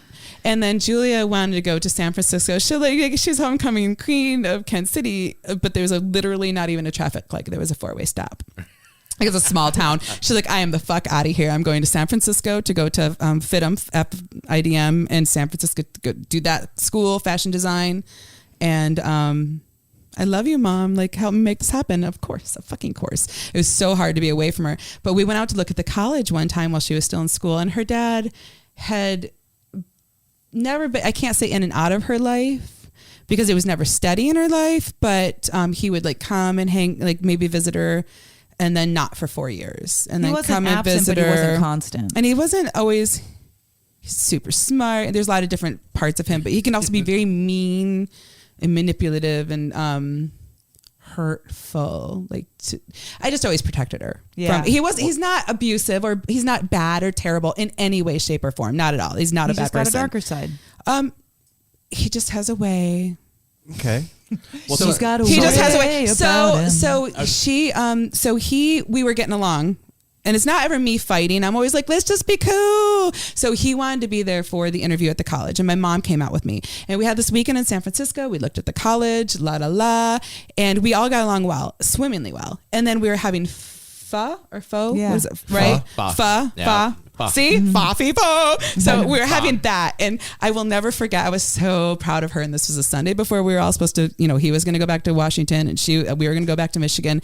And I looked over at her and the light was coming in and it was hitting her eyes in a way that, how sometimes light gets behind our eyes and shines forward in an incredible way. She has this green, both of my kids, Julia and Gabriel have this green hue to the back of their brown eyes. And it was just hitting it just right. And I was just like, oh, I'm so proud of you. And I got up to go to the bathroom and I came and sat back down, and my mom said, and that's when your mom called me and said that I needed to pick up a nursing bra.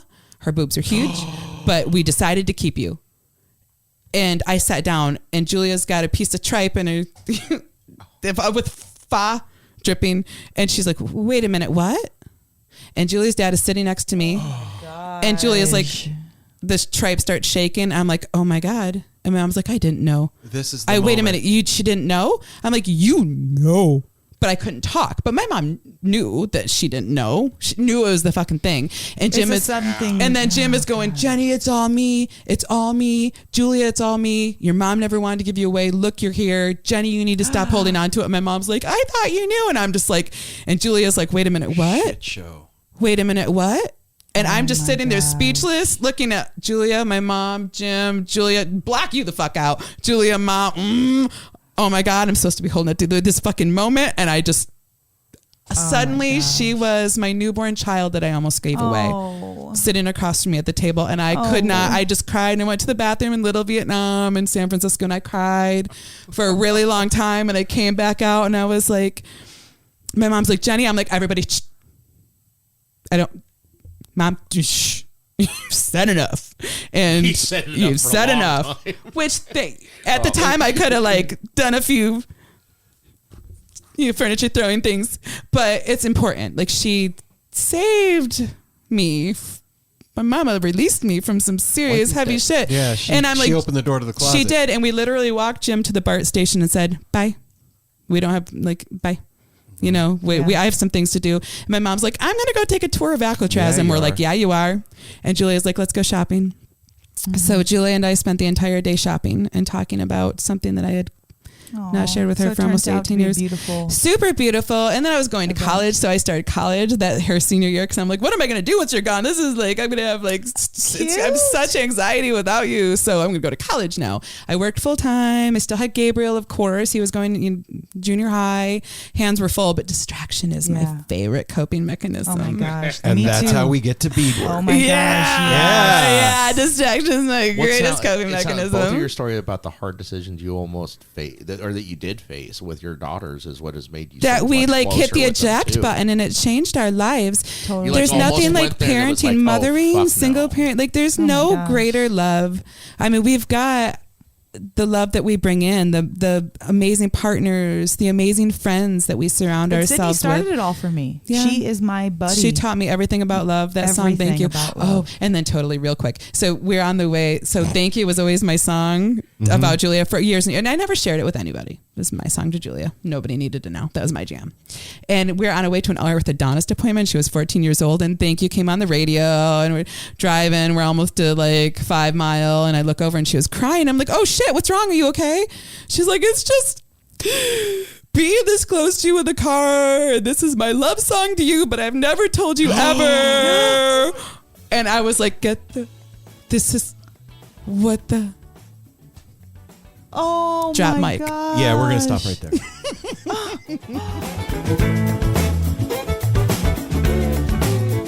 Set break. In the middle of a conversation this good, sometimes it's a good idea to take a break to smoke some Define Premium Cannabis. See how we work that in there? Yeah, well, actually, this is actually a great time when you're having a bomb conversation. You want to listen to the next thing that's going on. You want to regroup, gather your thoughts, and then you go smoke a dope bowl from to get Define. ready for that second set. Yeah, or a joint, or you know what? Maybe your back's been hurting and you want to put some little lotion from Medicine Farm or something. If you're here in Portland, you can go to either of the locations, one in Hillsborough and one in Forest Grove. If you go to the Hillsborough location Monday through Friday, you'll find me. Hours, you will find Apple. And if you ask for him, he comes out of the back dressed like a kangaroo. And he'll hop over to the counter, and in his kangaroo pouch is the exact cannabis product that's perfect for you.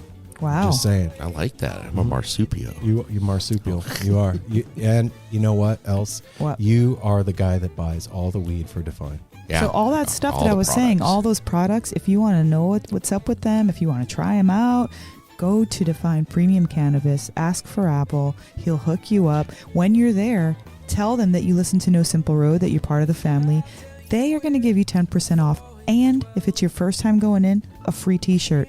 They're not going to give you a free t-shirt every time, but if you say that you're NSR fam every time, 10% off your weed products. That's a good deal. What do you ever get coupons for weed?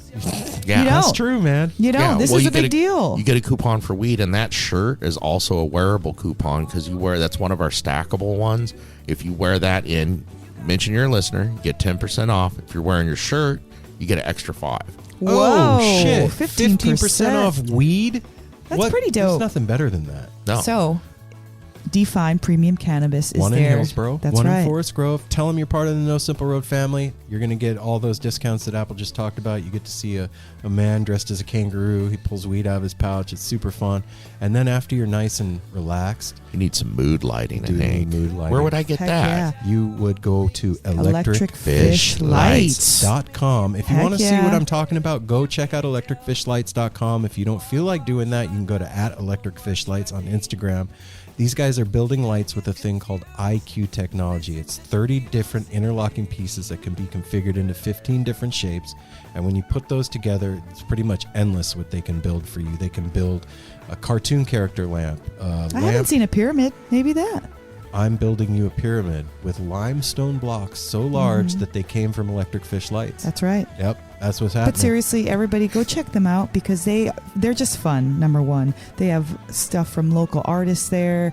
They support everything that they love. They support it. They're good people.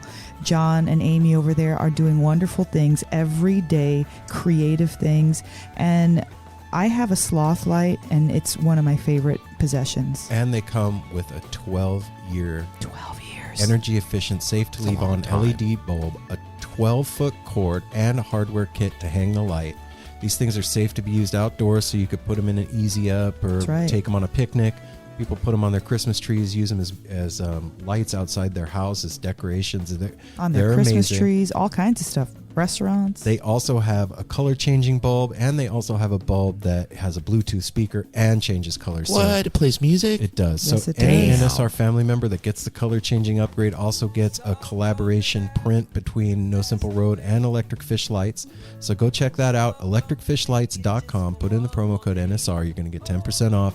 You're supporting some down home Delaware family and taking care of you have the coolest light ever. Yeah, that's pretty much true. So go check it out, you guys. And you know what? What? Let's get back to this conversation with Jen. Yeah, let's go see what Jenny's got to say. Lights are dimming. So it breaks over. Come on, roll away. Roll away. A very The good setting place to was the moon start. full. The moon is full. We're back. My moon is in Gemini. We had meatloaf Pisces rising. and mashed potatoes and Brussels sprouts. Very and exciting. homemade bread and wine and And whiskey homemade and custard wine and whiskey. Coconut And- cream. God. Coconut cream And it tart. was good. I wish you guys could have had dinner with us. It would have been fun if you could have been here. It's pretty amazing. The hospitality here is something else. So we were going to talk about powwows and beads. Wait a minute, but it was No. such a mic drop. That's just done. I don't remember what the mic drop. It was a mic drop. It was a mic No, drop. We're moving on. We're moving. Okay, that's what I was asking. But that was the we're mic, gonna yes. let that lay, and Yeah, then we're the gonna. mic got This dropped. is part deux. This is the beadwork of Beadwork by Jenny. This is a That's beadwork right. segment. Yes. So And you know what? If you want to know more, then we're just gonna have to have her back on again. Yeah, there you go. All right. I have a feeling they'll be over again. Yeah. We'll be here. We'll Oh, be yeah. back. Yeah. You guys will be like, And what you'll did we figure- do? You'll figure out Zoom, and we'll do that. Well, You will. I'd rather come. I Adult know. time is Yeah, great. That doesn't negate the next visit. It doesn't. It doesn't. So I can do it. I'm just clumsy about it. I like clumsy. it's okay. I accept it. Acceptance. Yeah. How did you start beading? So beading started when all my other friends graduated in 91 when I had Julia. And I was going into my junior year. So they all left to go on tour. Like they graduated, they did their part. It's tour time. And I was tour time. So I was pregnant, and so I had her. And then the following summer, we were at a local powwow. There were 2 powwows in Grand Rapids every spring and every fall. And it was June, and I was there with some girlfriends, and I got a loom and some beads. I'm like, oh, I'm going to bead.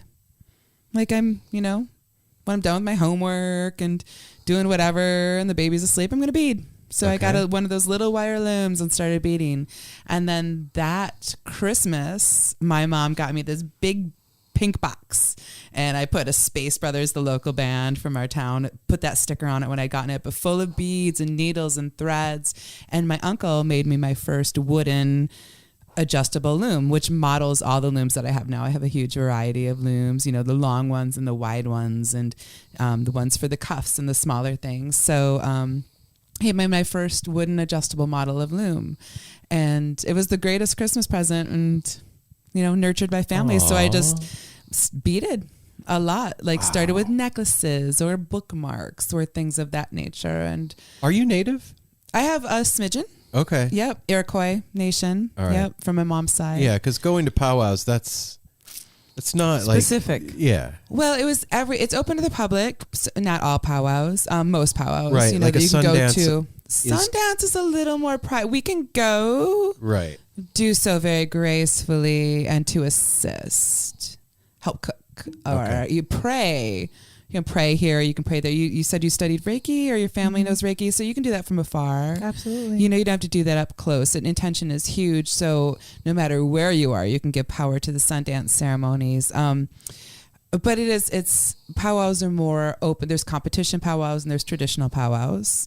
Either way, it's something of a church. Okay. You know, and it's all weekend long, and people dance. You know, there's drumming, there's dancing. So when Julia in 1994 and 5, I was doing powwows, and Julia would dance. We traveled with a food booth, and I sold beadwork. And Julia had a little dance outfit, and she would go dance, and she knew all her little ceremony, like walk into the circle and offer your tobacco, and she knew how to do her little dance thing. And so I'd watch her dance, and I'd sell beadwork. It was great.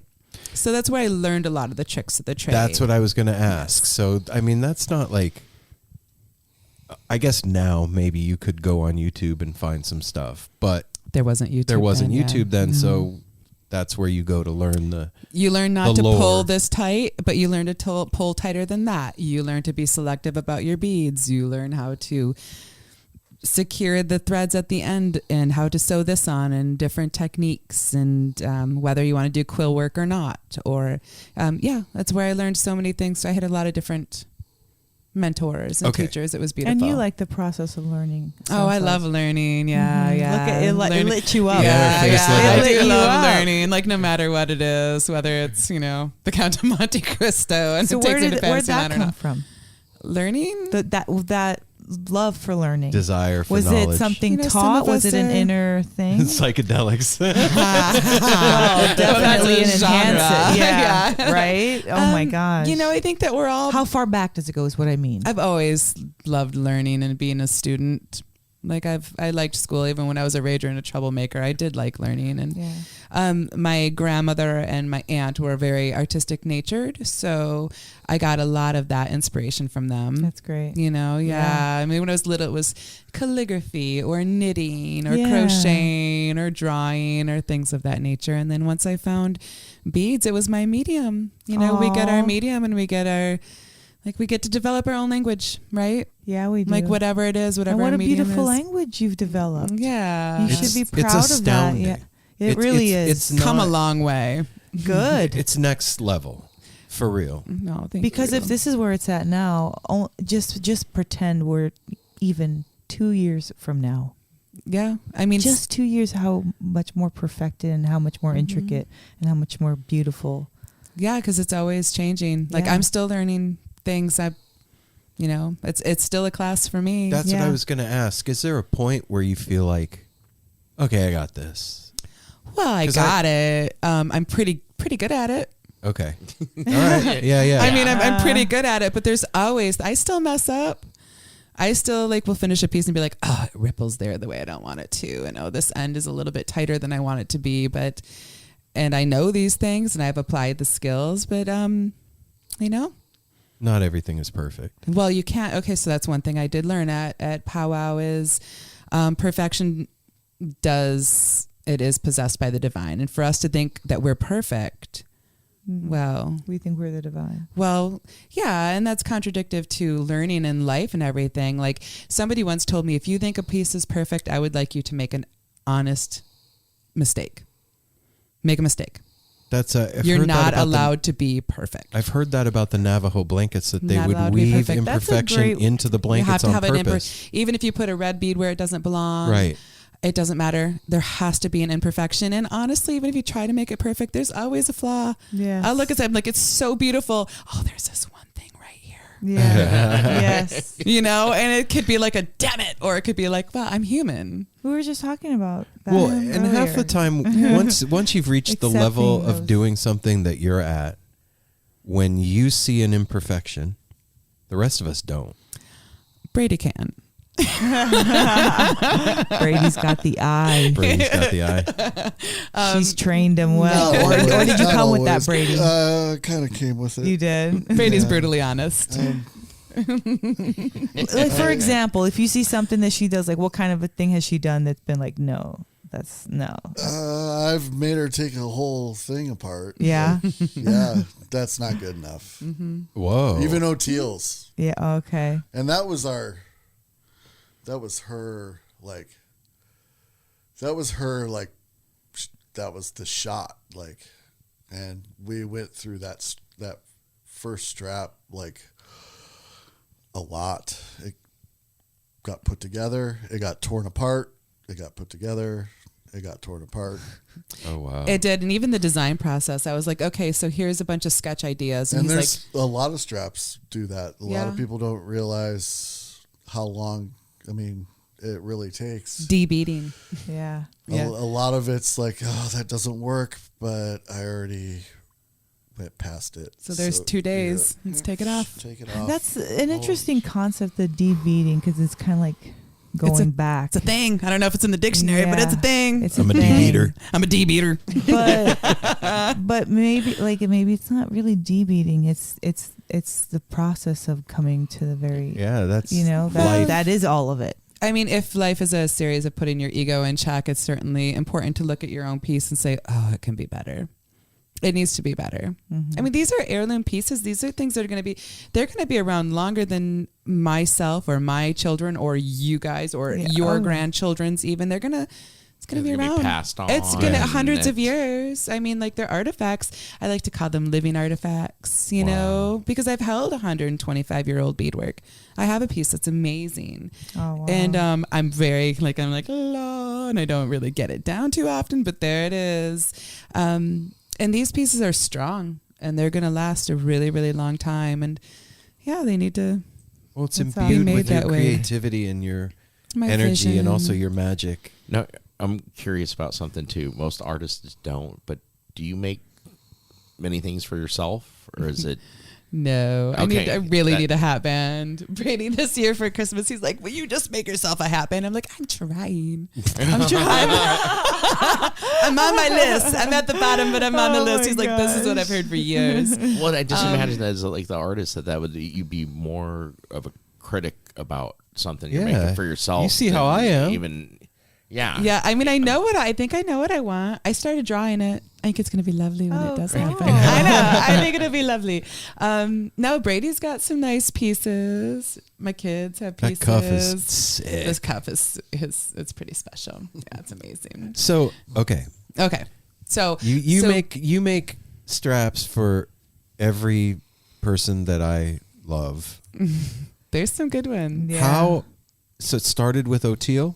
That was the first like big name musician that you made a strap for? The very first big name musician I made a strap for was Chandler Kinchlow from Blues Traveler.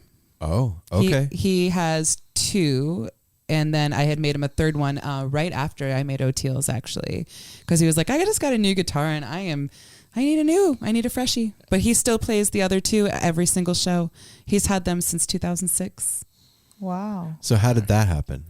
My good friend Nicole got in good with Gina, the band manager at the time. Mm-hmm. She's a Blues Traveler girl. It's just like, when you know, you know. I get it. When you know, you know. And so she got to be friends with the band. They're sweet. Every one of the band, they're amazing. They're an amazing band. They're very personable. They're very loyal to their fans. I mean, they know, they're good and they're really sweet. So we were just hanging out backstage one day in Chandler. This was at Pine Knob, and I guess it would have been the summer of 2015. 4 or 5. And Chandler's like, you do beadwork? I want a strap. And I said, okay. He's like, I want it to be dark and tribal and punk, and I want it to have this. And he takes off his shirt, and I'm like, well, first of all, and then he shows me this tattoo on his back, and it's this whole spiral, incredible, like almost Celtic looking, beautiful ancient design. He's like, and I want this on it. I'm like, well, so we're talking about a strap, right? Like it's 3 inches, and this is your back. But I did it. Whoa. It was amazing. It was so beautiful. And it was dark and tribal and punk and everything. Had the tattoo. And so that was really amazing. And then one of the times I was in Vegas, we kind of talking about the 2 times I've been in Vegas, was to bring Tad, the bassist, a bass strap, and he wanted to be Celtic and purples and greens and all these things. And I gave it to him, and he's like, it's so beautiful. I love it. And Chandler's like, I want it. So it's so cute. So, and it's all fine. Like some people have their fancy for what they like. They like their material, or like their equipment, and that's that. Right. They want a nylon strap because it won't stretch. There's no give. It's how it fits, and boom. You have to.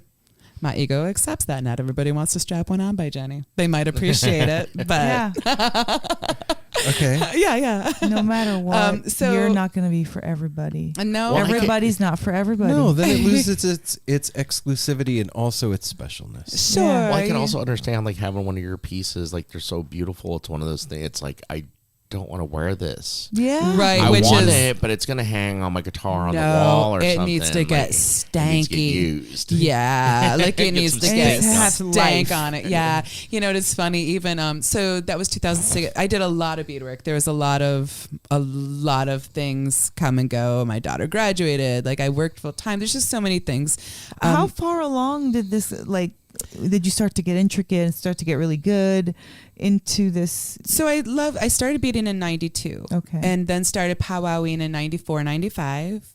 And then just never stopped beading. Did plenty of other things, raised kids, had family, do what I do and work really hard. And then the strap in 2006 for Chandler, and then just more tapestries. And I did when I did powwow, it was a lot of production work. It was a lot of necklaces and bracelets and barrettes and pouches and things of that nature to, bring home the bacon and doing beadwork. And I just got so tired of production work. I mean, there's a lot I learned. I'm so grateful. Of course, we are all what we were. We're an accumulative of everything we've experienced. And those are such magical pieces too when you go there and you buy them and you connect with that cute barrette that you put on for...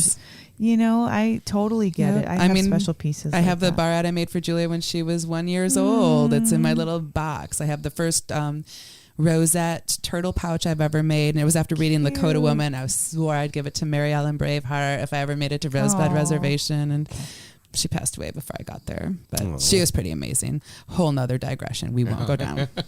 But so lots of practice. I just never stopped. It's always been my me. It's me. Right. It's how you could tell. You discovered it, and then it was never. It's a my part voice. It's how I'm able to think about nothing or think about everything. So how did the Oteil thing come? So I did a bag for a raffle for a friend of mine, a benefit, and Oteil had just sometimes when you mention or you comment things on people's posts, they see it, they respond. Sometimes they don't. There's a lot of different responses. So I think I had made a comment on one of his posts, and I think it caused him, I can't say for sure, but to look back at my page, and he saw a pouch that I had made with the Steal Your Face, and he reached out to me and he left a message, direct message on Instagram, and said, hey, so I went to your Etsy page, but there's nothing there, and I really want a gift. I want this bag. My wife's a real Deadhead. She loves the Grateful Dead, and by the way, I'm Oteil Burbridge, and here's my phone number. Call me anytime. I'd like to get this for our anniversary gift. So I was like, oh well, shit. Hello. And that was a really fun conversation. We it went from yes, I can make this bag on time to so the difference between you being a mother who ate acid and your mother who didn't eat acid produced this kind of kid who knows about the Grateful Dead and who didn't automatically. And so it was just like a great little tangent of a 45-minute conversation just upon immediately meeting him. And it was super beautiful. And towards the end of the conversation, I said, I make guitar straps and bass straps. And he said, what? Okay. So tell me about that. That's awesome. So he's like, start drawing. Let's see. I want one Grateful Dead-ish, and I want one native. And here's some stories about my native, like my ideas about that aspect of my person. And then the other one, like something Grateful Dead, like a bolt or more traditional mixed with it. And there's eagle feathers and there's all these things. And so I drew up all these different designs, and together he's like, okay, I like this part of this design with that design and this design and that design. So separate it that way and go. And he just like free reign with it. And he didn't direct me in any way with the colors. And they came to life. The first 2 straps are just so beautiful. And Brady and I went to see them in Boulder that year. It was 2017. Yeah, 2017. And brought him the straps. He's like, great. What time do you guys get in? I'm at this hotel. Let me know when you land. Okay, we landed. We'll be there. We're taking the train. We love to like get like not rent a car when we go to a city and do all public transportation. And we would just really like to, like get to know a city intimacy like that way. So we take the train in because I like just love that like the seedy element, whatever the case may be. And so we come in and we get off the train and we walk from the train station to his hotel. And he's like, come. Let's grab some wine from the tour bus and let's go upstairs. And this was upon meeting him instantly. And he got the straps and he was just like, oh my God, these just feel. I can feel all of this. It's like, this is me. You beaded like part of my spirit that I explained to you. It's just really beautiful. What a beautiful gift to receive. Yeah. And it's so funny because he's like, the next day he's like, they're so pretty. Like maybe I should just hang them on the wall. I'm like, don't you dare. So back to what you said, Apple. I'm like, play them. They're so strong and like they can take a. Then you see him wearing it on stage. Oh, he loves it. Yeah, that's got to be like for you too. Like that's a part of you. Like I'm on stage with Oteil up there. One of the very few times that I like took like the down in front society pass and went down. The integrity of the line must be maintained. You're dying to use that. Yes. So we were down there, and the first time I saw that on him that close, and he saw us, and he's like, "You guys!" It's pretty amazing. We were stoked beyond reason. I have a picture on my fridge to show how glowy we were about all that. Awesome. It's so I understand the feeling of like, okay, we interviewed Jason Hahn at Cuthbert before the show. What a great interview. When we finished the interview, when we went into the trailer to talk to them before, when he came in, he was out of sorts. They had a bad sound check that day. He wasn't happy. Yeah, even superstars have bad days. Right? Totally. And so when we finished the interview, he looked at me and he was like, "Hey, Aaron, man, I just want to tell you guys, thank you. I needed this today. You guys made my day." He came in with such like you can feel like we were talking about heart palpitations, tension, and just that the people's movement of energy. That tachycardia. And there was a certain point when we all sat down finally where it was literally like nice. Anyway, at the show that night, I remember the feeling of being like, wow, like we had something to do with directly had something to do with the music that's being played right now. That's a really special feeling. It is. And for you've imbued this talisman that these shaman are taking on stage, and it's literally the thing that's holding up the music that they course their energy through. Right. I feel like it's definitely, there's an inseparable, but I do speak their language. I mean, as much as it's my art and I feel like I'm on them and with them as I stand in the crowd amongst all of us, that's what makes it inseparable. As much as a musician reacts to our energy at a show, right? We've talked, like everybody's talked about that. That's just, it's a real thing. How the crowd responds is how the band plays. Right. Right. While the music plays the band. Exactly. It is a correspondence. And there's a lot of love and power and energy that I receive from either around me on this side of the stage to them telling me what they want. And it is inseparable, and it is a connectivity, and we are all one. And it's just, they can feel it coursing through the strap. There's power in it. And then, you know, the really interesting thing is after I hold a strap, like, so we had given him that strap in Colorado in June, right? Was it June? And then we went back in August for the Red Rocks Jerry birthday celebration. Oh my God, it was so good. So good. Such an amazing show. We went back for that, and he's like, hey, can you shorten the flat on the adjuster? Yeah. I'll bring all my tools. And so I went and I just shortened it up, and we're hanging out, and it was so strange because it was the first time, this was my straps are like my babies, you know, like I've got a very personal thing.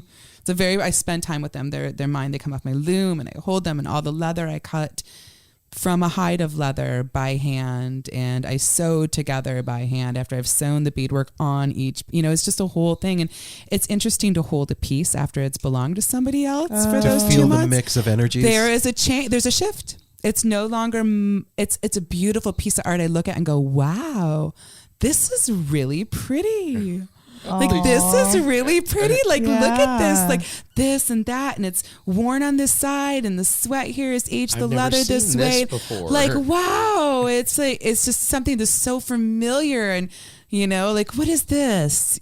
And it was I made it, but it's like the energy has shifted, and it was now Oteil's 100%. And this goes for any piece that I've like held again after having passed out. But it's really interesting how you can feel it years later. And Chandler still rocks all 3 of his straps. And it was so interesting when I gave him his 3rd one.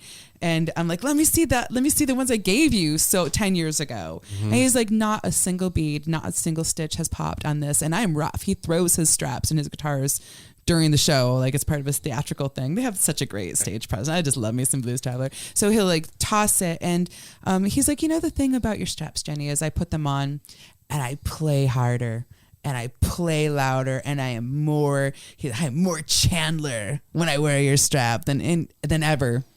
You know, than ever. And then what a compliment. Power piece. You know, and it's interesting because like, and even Oteil, like he made a comment once, Lise, who makes his shirts, those beautiful custom shirts that he has. Yes. She's an amazing artist. And he's like, girls, I am confident, and I'm an amazing musician. I'm all these things. I know exactly who I am. It's all, you know, that's not what I mean. But like my stage presence, me, like how it's changed since this and this have come together. You girls have come to my life and created this art that I wear and I'm adorned with. I've found my skin, the skin I'm in. Yeah. Think about like, that's I mean, and great. and he's like, and I don't mean that like it's not, you know what I mean? Like it's not us who's found this, but just like his stage presence. It's just like whether or not that strap matches that shirt, it doesn't fucking matter. Yes, it does. It's like Cinderella finding her shoe. Yeah, you do. You wear that with that. Mm-hmm. But then Lisa just like rocks it out with these shirts that she produces that just go with the straps. So that's pretty great too. Aaron and I were just watching Chaplin yesterday, and he had this the first scene of him making up how he found his hat and his look, you know, and just the hat, how it called him. Sometimes you do get a power piece where it's like, oh shit, I'm gonna wear this hat from now on. Mm-hmm. Or this looks good on me. I didn't realize that. Or that scarf, you know? And so exactly that strap can just kind of elevate you and bring you to your, oh shit, make you more musically confident. This is what bold. My inner self would look like if it had a cool shirt or if it had a cool shirt. Like this is the decoration of my spirit outward. Back in the day, the shaman would have the bone chest piece. Yes. Oh, those bones, they're so heavy. Or the chief would have the eagle feather headdress, or the turtle rattle, or those were particular pieces used for ritual, and those had power in them. And that's what that is. Sure, it's a guitar strap. It's got some beads on it. It's a lot more than that. When it's being made with your hands, stitch by stitch, bead by bead, color by color, thought by thought, like all in your house with your energies of your love and your daily life, and it is a bit of you leaving. It's a huge that's piece why of- that's what the weirdness is. It's coming back. It's such a huge part of you when you are finished with it, and then you give it away, and then you get it back, and it's like, the story comes to you almost, you know. Yeah, it's Like, really oh my interesting. gosh. Yes, absolutely. You know, it's kind of like having a baby and seeing them grown up and doing seeing their them oh thing. my gosh, Aaron and I become going- their own power. Yeah, Aaron and I go back in November last year, and it was crazy to see our daughter living in her life after not being there for a while, and seeing what she's created and her decor Absolutely. and her maintenance. And Yeah. it's beautiful, and it's also so strange because you're not used to that. Yep. There's something to, like, there's a 14-year-old girl in you that got turned on to the dead that, is a fan. Oh yeah. And we know a little bit about that too, like that where you want to fucking come out of your skin. You're like, this is happening right now. I'm sitting where I'm sitting, talking to the people I'm talking to. Holy fucking shit. Marco Benevento backstage. That was one of those times. Oh my gosh. Yeah, I mean, I'll admit when I hugged Bob Weir, that was what I was just gonna. Like, that wow. was where I was going. So Brady's yeah, and he's a great hugger. So if you ever get a chance, I highly recommend it. I hope I get the chance. Bobby, you heard that. I want to hug. Great hugger. Wait a minute, depending on how. So The how whole did family, when the whole COVID's family over is and so we're super 6 feet in sweet. the Yeah, mask and blah, blah, blah. the whole family is so super sweet. They're good. How did that happen? You've got to, Brady. You've got to these days. It was an after party from Dead and Company. We just were hanging out with Oteil at an after party, and everybody was there. So that's how I met. That's not how I got the strap gig. I did talk to Bobby about the strap. It was really funny. Like, they were walking out, and him and John were leaving, and like I saw my moment, and I sat there, and it was like our friends, Magically Say, Brady, myself, and Jess and Oteil, and we're sitting on this little bench area, and a few of them are getting up to leave, and there was like some conversation here and conversation there, and there was like 1, 2, hi, I'm Jenny, hug, I do beadwork, and I made those straps for Oteil, and he was like, oh yes, and he's a power. I mean, it's Bob Weir, right? So I mean, we all know what that means. And it's interesting to not stammer over your words or anything, but thank goodness, like, a divine power did come over, and I just spoke from my heart, and it came out quite fluid. And of course, there was like, thank you for being you. I'd love to create with you, and I would love to do this for you and that. And he gave me his email, and it was really cool. It was a really neat connection. But at one point, and then we had small talk and exchanged some few things, and then I kind of stopped and just looked at him. And I think that when you run on that vibration, it's something different than we can even. We're fantastic. We're amazing, all of us, right? We are powerful community and people, and we all have our purpose, and we're loving, and our light is bright and radiant. When you're that level of fame, of one of the founding fathers of this counterculture that we are part of and super grateful for, and it is a founding he is. I think you see so many faces. I think that as that person, you see so many, you hear so many stories, you get so many congratulations, you get so many things, that it's not that you look past anyone. It's not that. I just think that it's difficult to be that person. And it was interesting because there was a short little pause, and I kind of looked at him, and he looked up, and I kept the gaze, and I swear, like, the soul of his eyes came out behind the canyon.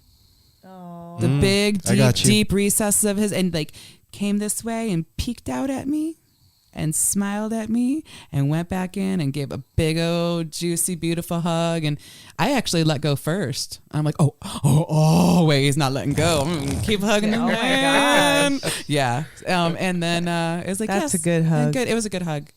And then. Better watch out, Brady. He's been stealing women. Oh from no, your Brady! man and shit. Brady was just like, yeah. Never take a shower, baby. That's all good. Hug me now. It was pretty good. It was so cute. Oteil was like, man, I saw there was this brief moment, and I thought, is Jenny gonna take it? And you took it. Like, it was really sweet. Good. Were you nervous making it? The strap? Yeah. So it was, I guess, was it? Time flies in such a weird way. Maybe it was that Christmas. And like I was saying, I had done a raffle piece, and I reached out to Monet Weir on Instagram, and I said direct message, hey, you should bid on this and get your dad a strap. Did not expect in a million years that she would see the message. And she's like, that sounds great. Can we just make him a custom strap? I was like, that sounds even better. Yes, of course. That's my forte. So we did. And yeah, there's a lot of pressure. There's an amazing amount of pressure to make a strap for our chief. I mean, my God. I mean, like, I think about sitting down to interview him. I don't think I'd pull it off, but it'd be tough. It'd be tough. It's the words come to you. You'd be great. Like, there's a natural flow that happens. I mean, you could think about this person. I mean, there's an open. I think Aaron does that, but I agree with you. You could think about the enormity of it the whole time when you're doing it, or you could just go in the moment and you do your thing. Yeah. Absolutely. So the strap, even with Monet, she was so great. She had a vision. She talked about it, and I drew something, and she's like, "Okay, go." And these colors, and this is what Dad said without, like, I asked him what his favorite colors are, and okay, so go, and what are your options? Okay, yes, go. And so I'd beat a little bit, and she'd like, this wasn't what we talked about. I want it a little different. Okay. And so I'd redo it. And there was a couple criteria, and we met them. I was like, well, I think that he needs the spade. I think that that's pretty important. She said, oh, for sure, do that. And the colors, and then the design, and the rose. The rose sits so beautifully. Like where it sits on him, and that rose in particular is just so delicious. Aww. It's a luscious one. It's a good one. It is. It really is. It's so good. You can almost feel the velvet of the petals. Like, it's just so delicious. So it was amazing, and I sent it out. And it was under their tree Christmas Eve. I one day delivered, and it was under the tree. And she was so sweet and grateful. Monet is such a ham. She's That's such a great she sent gift a message. To give to Dad. Yeah, it was really precious. So that was an amazing opportunity too. Wow. Jen, you were under Bob Weir's Christmas tree. I was. Holy shit. I was. You were the gift to Bob Weir. I was. And then that year, it was really sweet because a sweet girl, Tracy, had ordered a piece for Oteil, a tapestry I had made him, and that's a beautiful piece for the family. So it's just like it had Aquarium Rescue in it, and Allman Brothers, and Grateful Dead, and Desert, or Water in the Desert, just all these different, so it had a Colonel Bruce, it had everything in it, and Jess with, the apes. It's just so great. And, the two little kids, we knew Kavi was coming. So we had the two little turtles. One was Indian, Native American. One was Indian, from India. It was just so special. And so I also had a piece under Oteil's tree that year because of a different gift from somebody else who's a friend of his. It was pretty sweet. Wow. So do you ever think it's about... a banner year. Yeah. Under some cheese. I mean, do you ever think about that? Like the 14-year-old girl that now this is where you're at, a part of my life. Yeah. That's dope. I think it's all gone so fast. Like, Isn't it? It's all gone so fast. I guess hindsight does get a hold of me sometimes. I'm like, whoa, who knew? Who knew? Well, that's some good living. It is good living. It's a lot of the right things and a lot of support and encouragement, and like all things come together. Yeah, it does. It really is an amazing thing how it all fits. Mm-hmm. It's cool to finds its place. That's what I was just gonna say. Like, the longer I'm alive, and like the more I see that this community that we're a part of, this family that we're in, it really is about taking your shot. Mm-hmm. That's it. Mm-hmm. Like, if you've got a thing, take your fucking shot. Because there's really nobody saying no. No, and it's notoriety is big, and there's a lot of appreciation, I think, that exists in this community too. Like, art is super supported, I mean, Oteil saw my craft, and he's like, holy smokes, let's Let's do this. Yeah, that's great. I want something of yours, and I don't know if any of us expected it to become what it has, but it has. Same thing with this. Yeah, exactly. And I don't know if we talked about it on the show or if we were talking about it when we were outside, but like Oteil is a door opener. He is. He's if Bobby's the chief, Oteil is definitely our medicine man. Yeah. Ooh. Yeah. Well said. Yeah. When he sings, oh yeah, it's like a healing, a balm. It's a healing, like an aid. Such a like an aloe, something that's so caressing and that was one of the greatest movements too of that. The whole let Oteil sing. I know, everybody got so behind. sweet. I love it. When he would, it was like. Dude, yeah, he's like, dude, we listen, and it's like, what? Whoa, that's so great to hear. It's it's pretty amazing to see even the musicians that we adore evolve before our eyes, and it's us too, guys. It's all of us. Oh, yeah. I know. We make it happen for them as well as they make it happen for us. I mean, that's the beautiful thing about the dead is it really is reciprocal. It's reciprocal. It's inseparable. We are all one isn't just a cheesy little phrase. No, it's a beautiful mantra. Truth. It's a beautiful mantra. Mm-hmm. And just to know that, like I was saying a second ago, just take your shot. Like, if you've got something that you're talented at and you're passionate about it, and that's where your heart is, just do the thing. Like, it's not about the money, and it's not about people noticing you, and it's not about meeting anybody. It's about getting that piece of yourself out into the world. Why is that so important? Getting yourself out, getting that piece of yourself out, because that's the creative process. That's the divine manifesting in reality. That's that spark that is inside of us that can go out into the world and start a fire. And combined channels are a huge thing, so like, though I listen to someone's story, so then I draw a picture, and from that picture we make adjustments. Then you apply color, and then you apply beads, and you string up the loom. And I get the story quite often. I get a story with it. What have they gone through? Like when I did Chris Chu's strap, Jennifer Hartswick got a hold of me, and I love that story too. She was at Lock-In, and Neal Casal had on his strap, and Oteil had it because it was the Oteil and Friends show, and Oteil had his strap. And after the show, and it was funny because I sent a DM to Duane Betts, and I was like, #strap one on Duane. What? Like I'm like, you were up there with no strap. We need to take care of that. Dang. And looking which he plain. did. I did. He like laughed. He's like, ha ha ha. I'm like, no, seriously though.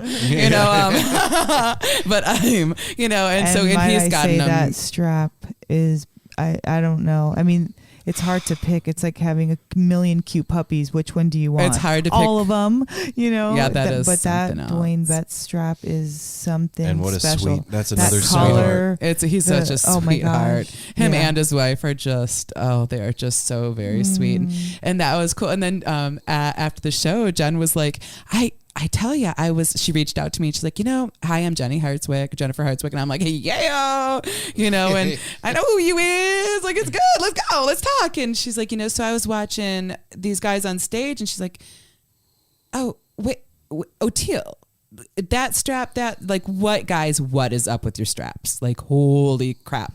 I was singing, I was doing my job, but I couldn't take my eyes off you guys. What is it? She says, and he got all giddy, and he couldn't wait to tell me all about the girl who made his strap. And then Neal was like, yeah, it's Jenny. And they, look at it, and here it is, and check it out. And she got a hold of me. She's like, here's my story and my love for Big Chew.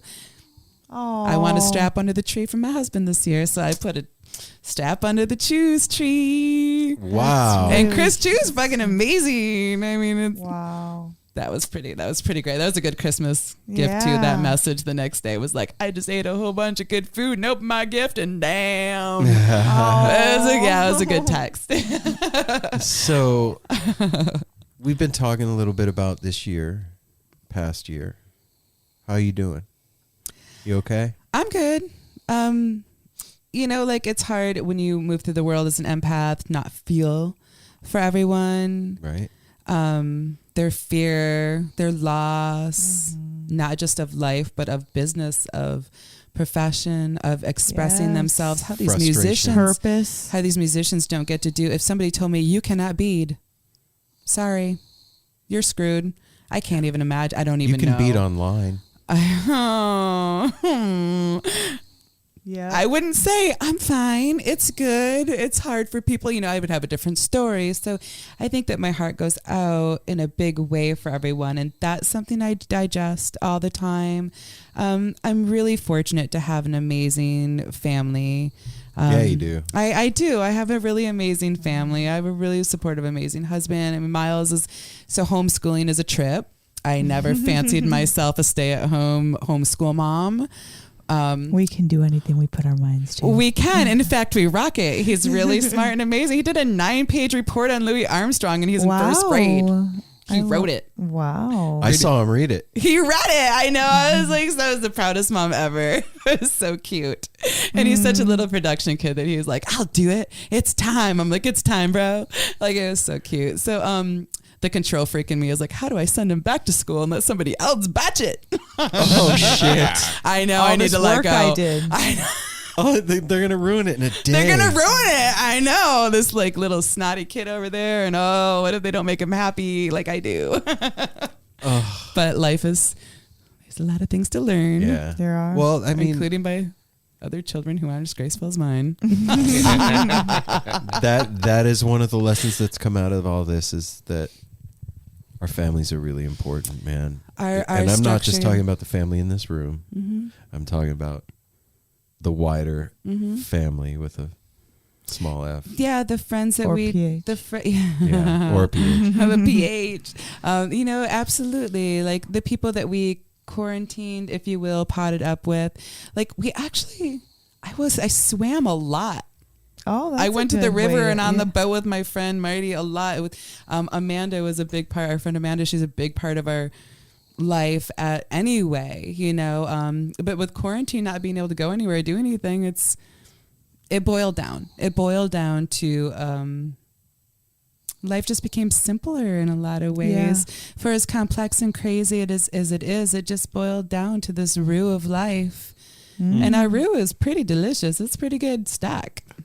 I'm ready to bring that roux to a fucking party, though. I'm ready to bring the roux to a big rager party where I could just I'm dance ready to go and make hug some gumbo or strangers. something. I know. Man. I want to spice it up a little. Believe me, yes, I could handle some seasonings and some, stanky concert hugs. And all I know is that when I very first saw the work that you were doing, I was more than blown away.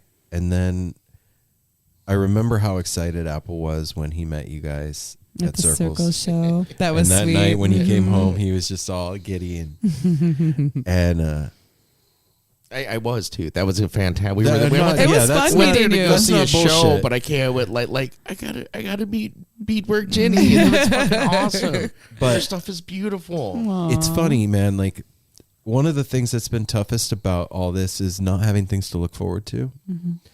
And when you guys said you were coming up to hang out, I was really looking forward to it, and I'm fucking stoked you guys came. I told you in the kitchen, like, I missed you guys, and this is the first day we met. Like, it really feels good to have family here from before. And absolutely, I appreciate you, Jen. And I appreciate you guys. You guys are being able to. We were talking about being able to be home and listen to podcasts and dial it in and simple things down. Yeah. It's been great. I mean, I feel like I got to know you guys in the last few months being home. It was really fun to come here. You did. We unfold a lot. We don't. I mean, we edit ourselves mildly, very sparingly. Mildly. That also got me very excited when Aaron told. That was about a month ago when you guys. Yeah. Because this has been on the books for a little bit, and it's been exciting having.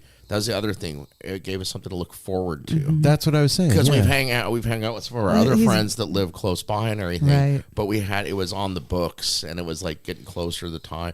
And when he told me, he's like, dude, she's listening to the show. She like started at the beginning. I did. When we hear a listener that it's like you started at the beginning and are working their way through, because I mean that's stuff we did years ago. Yeah. And it's It like, is. holy shit. I know. I told Mel that I had to following the whole thing. Change up my formula and do like old show, new show, old show, new show. Because I'm so excited about where it goes to. I don't like to read the last page of the book, but damn. But damn it, I want to know what's going on now. The evolution. I just want to taste of it. I just want to taste. Well, sometimes we'll be recording an intro for an episode that we did weeks ago, but we're talking about that episode right now, but we're living this life right now. So we're doing a recap of our current week, but talking about a thing we did a month ago. A thing we did a month ago. Yeah. But, and it's all current though, because we haven't released it yet. Interesting, yeah. And so like that time warp trips me out sometimes. Yeah. Well, Like I'm like,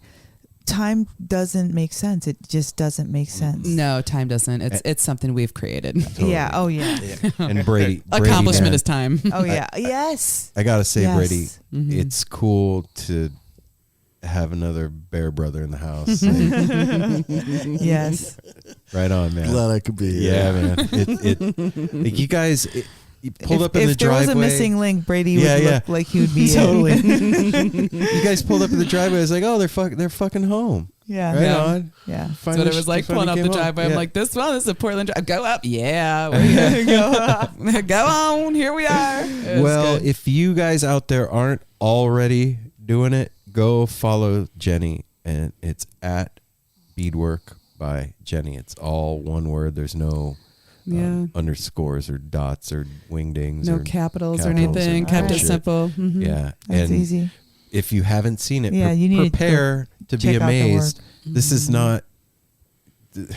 This ain't the shit that you saw at the airport in Albuquerque. Okay. No. This is some Grateful Dead family magic happening right here. This is something special, and yeah, man, I'm stoked. I want to ask, okay, aside from the ones that you shared, what's another piece that was really special for you in particular? Oh, that's loaded. They all are. Of course, it's like saying how so much. sweet. But Which like is your something- favorite kid? Something that You have to throw all the rest of them away. They never existed. What's Ask the a musician. one? What's your Oh, favorite no. song? Well, or so even life, one that comes to mind first. so life-changing piece, of course, Oteil straps like changed our life. Yeah. Everything changed.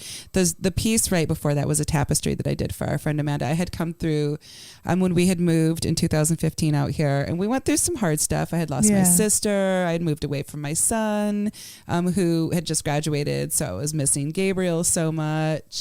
That's hard. I was used to having my own home, and it was before we had bought the home, and just really I chose these changes. But even when you seek out change is a hard It's motherfucker. hard. Yeah, It's is. hard, no matter what. And then it losing like my sister, it was really hard. It was a very dark time, and I wasn't even beading. My beads were in storage, and then we finally got our house, and I was healing and coming through. And it wasn't an easy time. And I got to know our friend Amanda more and more, and she's commissioned a piece. And this piece is, it's all medicine. It's owl and moon and Pacific Northwest and mountains. And she's a midwife and just a healing power of her own. And so that piece was healing for me. Pretty parallel to none. I think it was my first big, profound piece that I made after I moved here, after having spent 40 years in Michigan, after I had moved all the way across the country. And so there's that. And a month after I finished it, Oteil contacted me. My light went on, my love light turned on, and he found me. Yep. Turn on your love light. So is there any? Turn on your love light. I guess that is a she just beautiful, answered the question beautiful I was gonna message for if we want to leave it on a beautiful note. Turn on your love light and leave it on. And leave it on. Leave it on. Mm-hmm. Leave it on. Nobody said anything about turning it off. No. I was on. You don't ever hear anybody ask somebody else. So when did you get turned off? Well, I went down this really dark alley, but I had faith that there was light at the end of that. I have to say, too, Jenny, you bring such an incredible amount of energy into a space that is so wonderful to mix with. And I just want to thank you for, like, even when you talk about your craft, your cheeks like grow and your smile like ear to ear, and just you're glowing when you talk about like you're fun to do. Like somebody's that's in love, and that is a very special and very nourishing energy to be around. So thanks for rejuvenating and bringing that. Thank you. Very powerful. It's very welcome. It's like a nice in a babbling brook, a nice drink of water. Aww. You know, that's beautiful. Flat water, regular water. Yes, no spark, Yes, no spark. Real water. All right, you guys. We love you. Take care of each other. Smile at a stranger. And we'll be back next week with more stuff and things. That's right. Yes. And yeah, man, turn on your love light and leave it on. Leave it on. And don't freak out, man. Let it shine on. Let it Everything's all shine. Let it shine. right. Let it Just shine. hydrate. Shh. Safety third. All right. Thank you guys Take for care of having each me. other. Yes. Love you. Love you. Love you.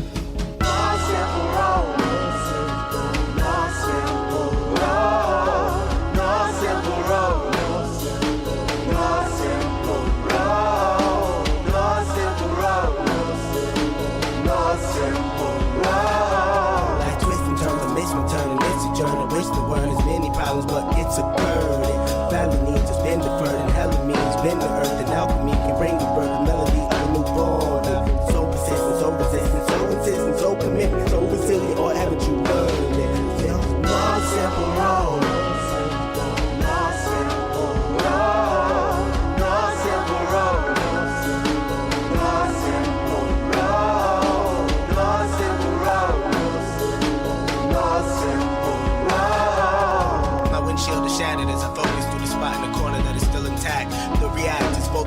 Mechanism as well as a fear. We've traveled this road before, so we may think, but it's a tad bit of strange similarities that feed an A equal A complex. The fears of your past do not equal the perplexities of the current road.